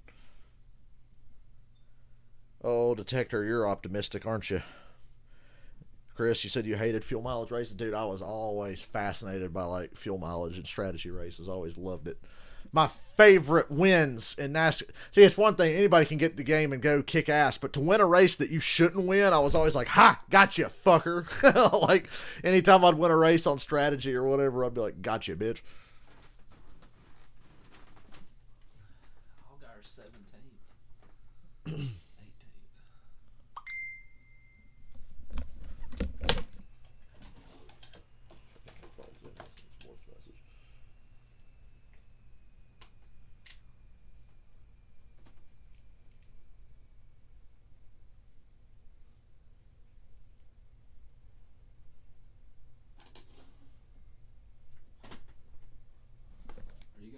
Brad Keselowski, race leader, has a 4-second lead over William Byron, but we know Brad has to come to pit road. Will not have enough fuel to make it all the way to the end. He came last to pit road on lap 87. Now, William Byron just behind him came at lap 94, but he's been on the gas a little bit further, Dave. And they were just told 2 laps ago now, William Byron was just told, max save, we'll see what we get. He tried it for a lap. They said, nope, back off sooner. So, guys, I don't know. That was kind of late to let William know, okay, let's go to the fuel safe plan. I mean, I need to know. As a Dad driver, looked at me, he's like, how would you expect him to I told you that's what they do. They'd say now save. They'd wait till later in the run. right? I mean, because you got to find a lot of laps to do it. It's too late. It's too late in the race to start trying to save a couple laps now. Like you said, Steve, it's like the guy that's getting ready to retire just starting to save. Well, I hope he's enjoyed his first race. Your 401k at like age 64, man. It's a little late. You got to start that earlier in life. So we got 4 cars. It's a right here. interesting one. We got Kurt in that 1 car, Denny in the 11 car. Let's look at what You think I'd love fuel mileage races, but I know 2 in particular that Junior got fucked on, and one of them I was at, so. But we did win Michigan that way one time. How close is the 2 and 24? The 2 cannot make it. Brad Keselowski has to pit. The 24 is close. Byron didn't sound optimistic earlier, but Byron's close. But Keselowski, he's got to stop. There's no question. Byron might be able to push it. And then behind them is Kurt Busch, Hamlin, Larson, and then Kyle Busch, who's a lap better than all of them. Bubba Wallace in the same situation. Ryan Preece, Ryan Newman. Suarez back in 10th with probably the best fuel mileage of all. But somebody in this front group will make it, but not Keselowski. He has to stop. And that's, I mean, I'm not that. I expect them to be giving up much more time. 1 second's not a ton. It's all you can give up, though, with this fucking shitty slow aero package. You can't slow down that much. It's all about momentum. Alex Bowman, the 48. He's in 15th. Alex Bowman can make it. Kevin Harvick, Ryan Blaney, and Alex Bowman can definitely make it, but they're too far back if one of these guys up front makes it.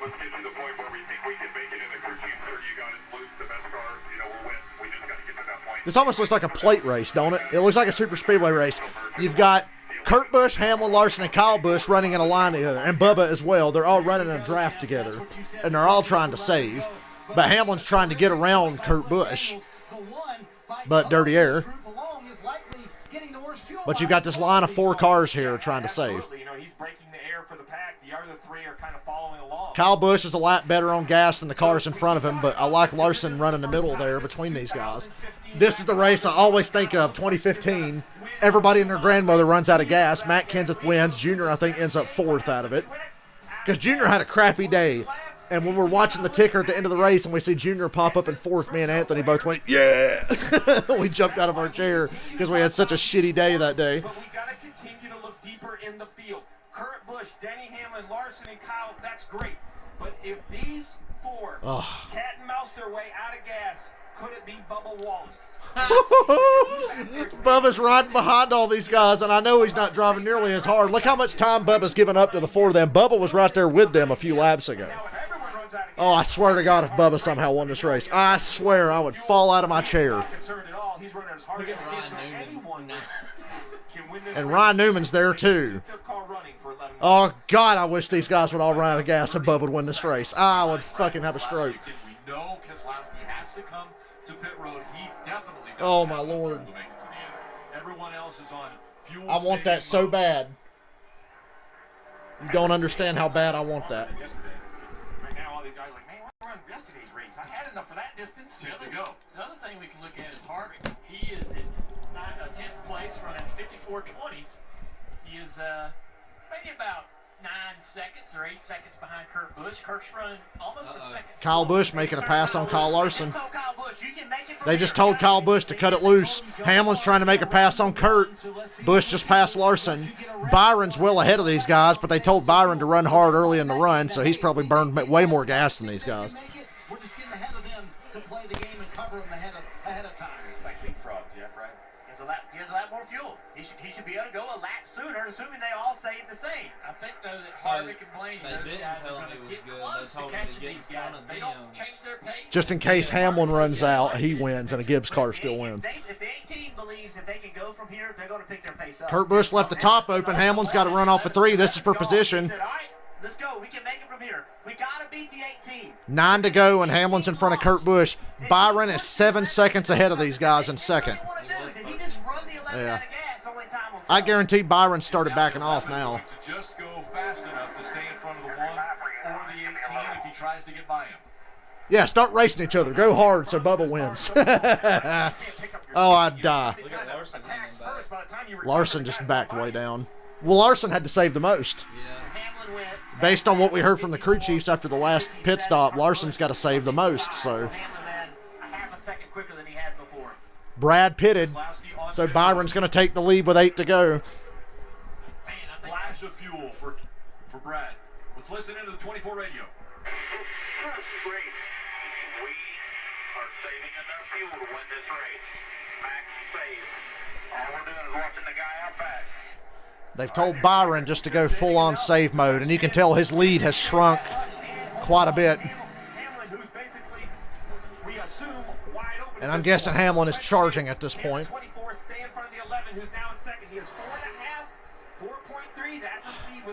I feel like this is going to come back to Byron running that hard early in the run. Now they got to back way down, and now Hamlin's just going to run hard. You can see they launched the 11 and the 18. They still haven't sent behind us right now. They still haven't sent Larson. They still haven't sent Kirkland. Look at the time. Hamlin down inside of 4 seconds. Chewing away at that lead. At some point, Byron's got to go.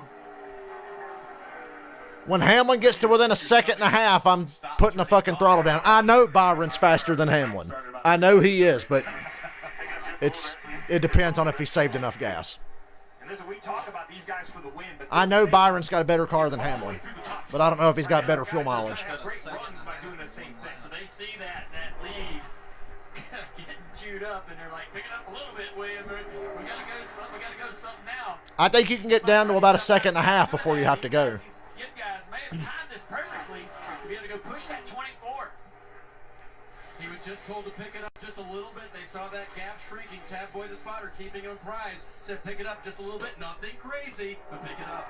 Hamlin's in front of Kyle Busch, but remember Busch has a lap better fuel than Hamlin. Byron's got the best car, but probably the worst mileage at this point, if that early part of the run's anything to go by.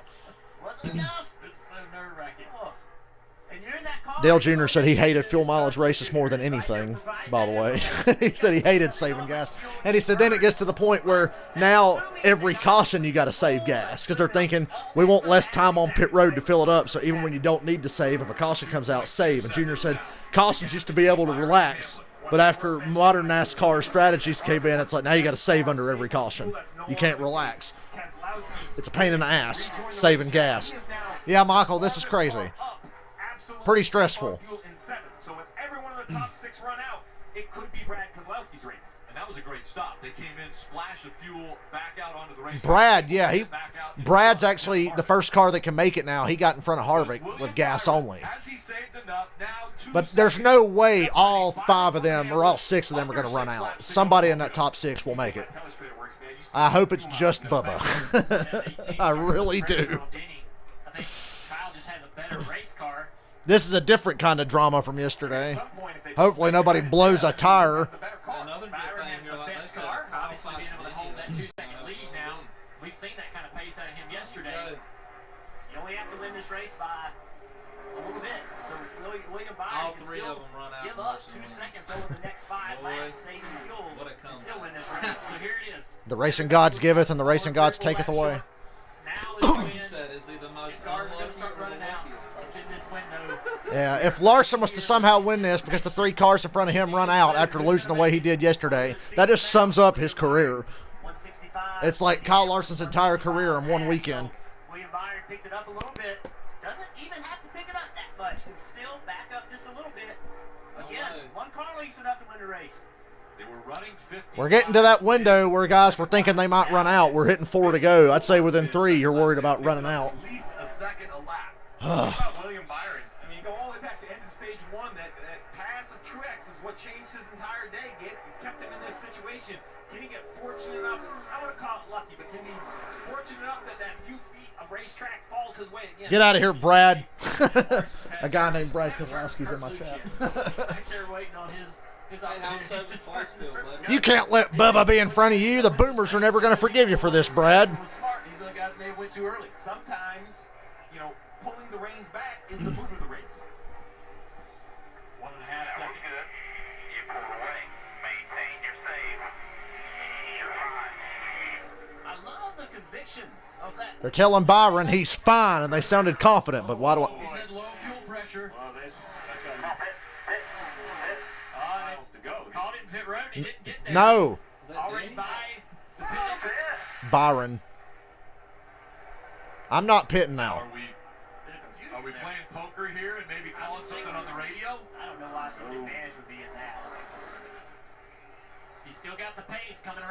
one. The car still accelerating off onto the Long Pond straightaway. He's flipped the switch to the backup, right, Steve? If he was told to do that, Rick, yes. Usually that only gives you, what, a lap? There you go. Do you want me to run it out? They're telling Byron to pit. God damn it. Well, good job, Hamlin. I'm assuming Hamlin's going to make it. Guys, we know have enough fuel. Brad and Kevin. So Kevin doesn't know this. Chasing down Brad because All we needed was one damn caution, and we didn't get it. And remember, you guys called this. And fucking Byron's pitting with 2 to go. So Hamlin takes the lead. Hamlin and Kyle Busch may have started early enough. They crossed the start-finish line. 2 laps to go. Kyle Busch, Keep saying it. A lap more fuel. Hit it a lap later. Denny Hamlin. Unfortunately, Keselowski and Harvick got in front of Bubba, so the internet's not going to melt today. So there's instructions that said if you come off from 3 and you're seeing the white flag, flip the switch now. We don't need to see it again. If you get all the way to there without seeing it, then I would assume you can finish at that point. Tony Hirschman, the spotter for Kyle Busch, said pressured the 11. We're better on fuel. Dirtier. Oh, Hamlin's running out. Go to the reserve. No, go to the reserve. Oh, he's running out, isn't he? Sitting there part throttle down here into turn 3. Kyle Busch going to the outside. Kyle Busch going to look into it. Kyle Busch needs it back. Woo! If only he did this yesterday, I'd have won $9. So Kyle Busch has the lead.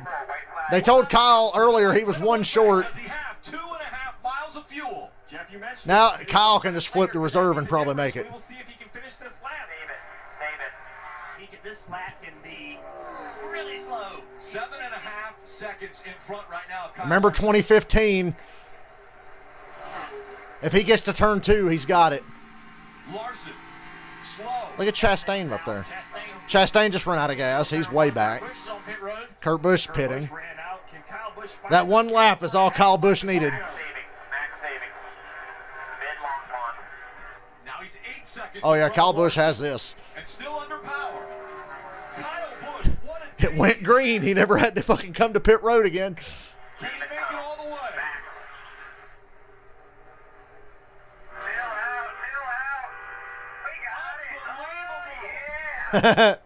Now that's funny.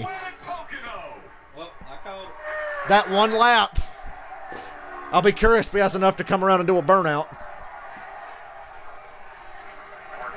Larson 2nd. Keselowski 3rd, Harvick 4th. Bubba Wallace top 5. Bubba Wallace 5th.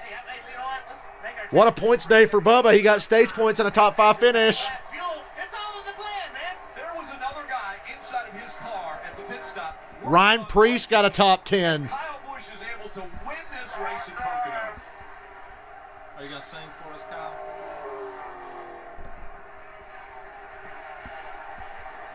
Well, that race was a fucking roller coaster. Around the racetrack and then come back in front of the grandstands. That race was a roller coaster ride. Me and my foolish optimism really wanting Byron to make it. Just 4th gear. I will say, though, you guys talk about the work that goes in, the amount of preparation for that style of race, not just the information on top of the pit box, It but sucks I I can tell you can't over be the mad, radio, Colin. we'll discuss this before I just drop I'm just amazed at how this all worked out. Ben Bayshore, Kyle Why didn't you do this yesterday, you fucker? You would have won me $9. same page. Second win of the season for Kyle That was 2 Busch. crazy-ass races.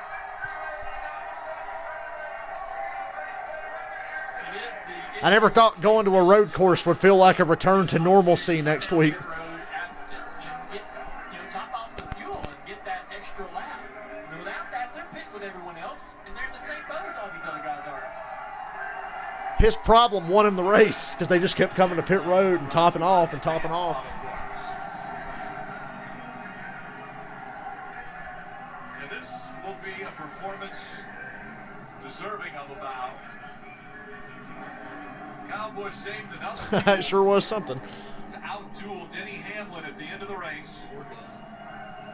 And yeah, poor Denny. Come 1 lap later to pit road.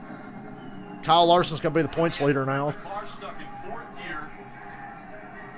Once he was up to speed, he started saving fuel. He was 8 back coming out. I don't know how the stage points worked out, but Larson finished 2nd. Kyle Busch and Kyle Larson. Hamlin didn't finish top 10. All 5 of those.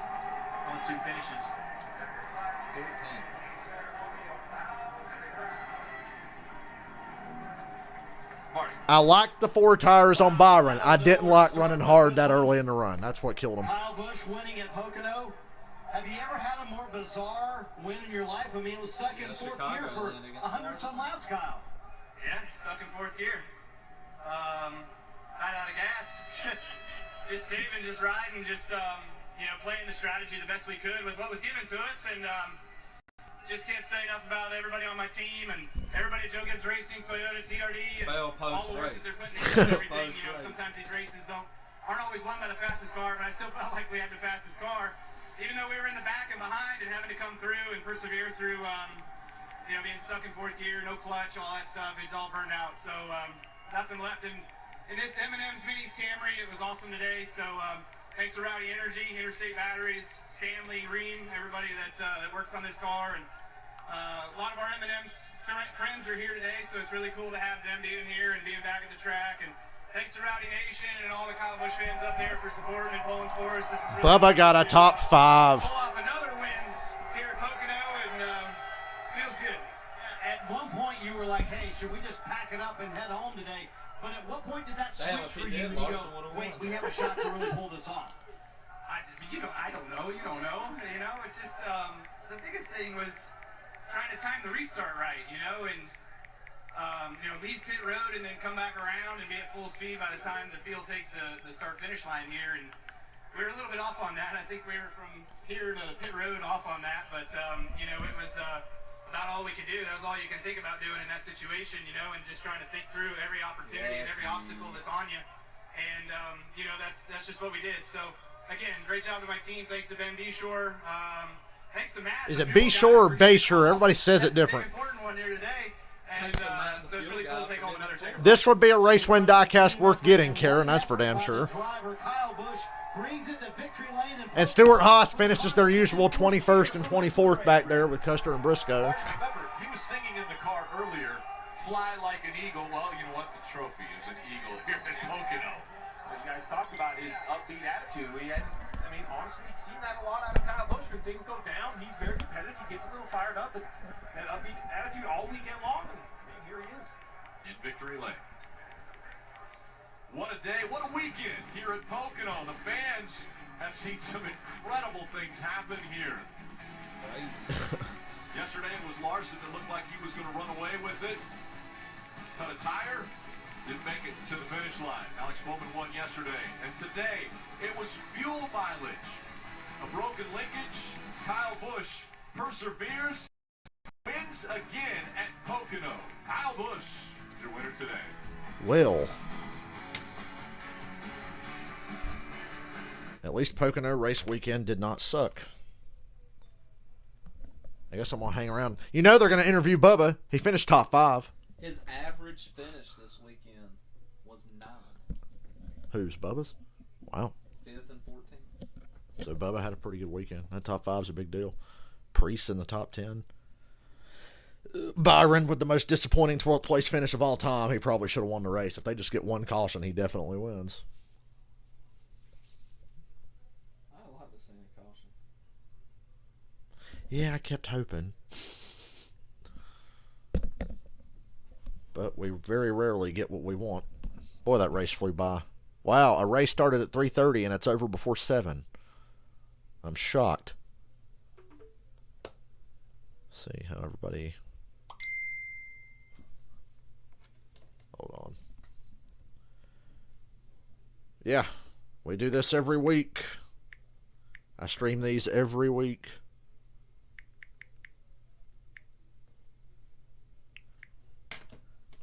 Followed by IMSA Racing. That will be at 6:45 from Watkins Glen. Marty.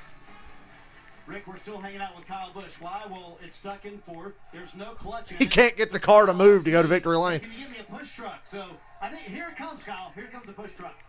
Well, I was going to call Bubba Wallace and see if he could DoorDash me a tow truck, but apparently they're on their way. So good news, it's coming. There you go. So there you go. He gets a push to victory lane. How nice of these folks here at Pocono to help him out. All right, so Kyle Busch still with smiles as the end of this one as we look at the playoff standings. Another win, so 2 wins for Kyle Busch. Kyle Larson with the most wins already at 4. Damn, Kurt.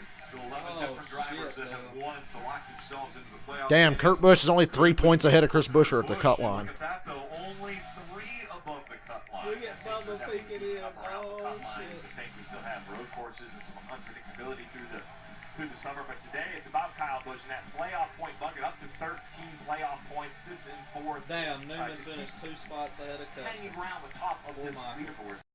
And Kyle Larson coming home in 2nd place. Dave caught up with him. Kyle Larson finishes 2nd on the 94 lap hitters, and you saved enough to get here, Kyle. How'd you do it? I don't know. It's How does Kyle Larson do anything? Finish for us. Our HinderCars.com Chevy was probably the really most impressive loose finish of the day for the majority of the race, and then we got Kyle Larson's 2nd place finishes are just as impressive as his wins. I mean, where he started at. But Cliff and everybody did a really, really good job managing the race and coached me through, saving fuel there at the end, and you was hoping that the 18 was going to run out. I saw the 11 running out, and I was like, okay. I mean, they're teammates. They gotta be close to running out. But I guess He didn't know that Kyle had that extra lap of gas. Larson said he thought that since Hamlin and Kyle Busch were teammates, their fuel mileage was close, but he must have not known that Kyle pitted a lap later under the last caution. Throughout the race today, so we'll take it, and yeah, just happy about the effort. For Well, sure. Robert, that's life. The damage on the car and kind of where you saw I yourself. get sad and depressed How much too. of a believer did he make out of you? Did you think he could get here? Not until we actually started, saving fuel. It seemed like every point of the race, like everything that happened in the race, nothing went my way. Restarts, just guys messing up in front of me and me getting shuffled out of the groove, bad lane choices on my part. Just everything didn't go my way, and then Thank you, Lori. Cliff did a really good job, keeping my head in it. Talk to Bubba. He finished 5th. Get this racist off my television screen. Thanks, Kyle. A near win yesterday, 2nd place finish for him today. Well, for a minute there, it certainly like Don't talk to Denny. Hamlin's day to go to victory lane. This loser. Just a little bit too Kidding. short on fuel. Did you get set to start pushing maybe a little bit too early there at the end of the race? What was the difference? Just do what I'm told. It, Don't run when I'm not supposed to run. Run when I'm supposed to run. Kyle Busch had 1 extra lap of gas. That was the difference. So it's just that's tough. I mean, I hate seeing the light and coming to pit road. It's just so frustrating. But fuel mileage just got us the last 2 weeks, and lug nuts the week before. But we're running fast. We're getting a little better. I think that overall we had some a little bit more speed this weekend than what we've had in the past few weeks. But we're just can't see the checkered right now. Then you weren't the only one that ultimately had to pit there with a lap or 2 to go. Give us a sense for the people at home what that challenge is like. You're trying to maintain some track position, give yourself a chance, and you can't push it. Yeah, you're trying to win, or you should, try to get the best finish that you can. But ultimately, we just didn't save enough. The 18, I think, came in and got, topped off because he had transmission issues, and that was essentially the race. So, it's just, it's part of it, but proud of this whole FedEx Gamer team. We're just, not getting any luck right now. And I hate luck in racing terms because you make your own luck, but, gosh, this is kind of crazy at this point. He needs that 2-week vacation we got coming up. His race team 2311 came away with their first. Go talk to Bubba. Finish of the season with Bubba Wallace. Sure enough, 5th place finish for Bubba. Where's the Bubba interview? He finished 5th. And the car have made it. Piss off the boomers. Remind them that he finished 5th today.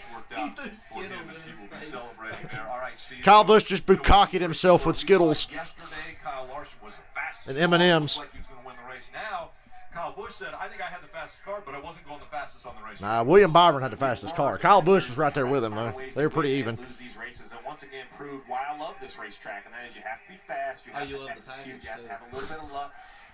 All of those. Hey, that is 2 less races we have to ever see this shitty aero package ever again. Give it up. We have Atlanta in 2 weeks. We got Michigan. We got Texas, Kansas, and Vegas in the playoffs. I think that's it. 1-2, but I will say you heard Kelly just mention Bubba Wallace inside the top 5 for the first time since joining the drive for 2311 Racing. Ryan Preece inside the top 10. So while there was a lot made of the guys up front who made it on fuel, there were a lot of drivers inside the top 15 and top 20 who managed a very, very good race to help their race team.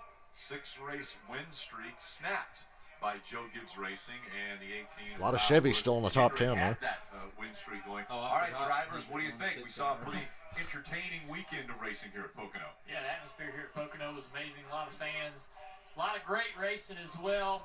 Looking at that playoff picture, still, it's very tight right there around 15th and 16th place. The top 5 from Bubba Wallace. Stuart Haas finished 16th, 21st, and 24th. Kevin Harvick finished 5th. Not an amazing finish, but the speed's in that car. Correction, 4th. Harvick finished 4th. Forgot Bubba was 5th. Harvick's 4th. Kyle Busch has to leave this racetrack, obviously winning the race, but feeling good about the speed they had. I think he's right. They had some luck today, but I think they had the best race car today, too. They are working themselves into being the team. The racing gods work in mysterious ways. I've said it before. They were lagging behind their team. Justin Allgaier got a Spire Motorsports car to 25th place. But now they're the leader at Joe Gibbs Racing in speed, and that's an advancement. I hope Allgaier had fun today getting to do a race he didn't expect to be in. Kyle Busch leaves here feeling really good about the weekend they had, and I think that's going to make them dangerous moving into these upcoming races. And coming up on Okay, I guess my stream's over. So we can watch the IMSA. The IMSA. Yeah. Those are good races. Watkins Glen. Yeah, I guess my stream's over. Y'all get the fuck out of here. What are you still doing here? Go on, you stupid dumb animals. Road America. You coming next week? Oh, yeah. All right. Are they qualifying and shit? Or? Yeah. Good. Yeah, qualifying and practice, I do believe. See you. See you later, Dylan. All right, y'all. I'm taking off. I got to go explain this race to somebody. That's probably going to take about 2 hours, so wish me luck, and I'll see y'all next time for Road America. Good night.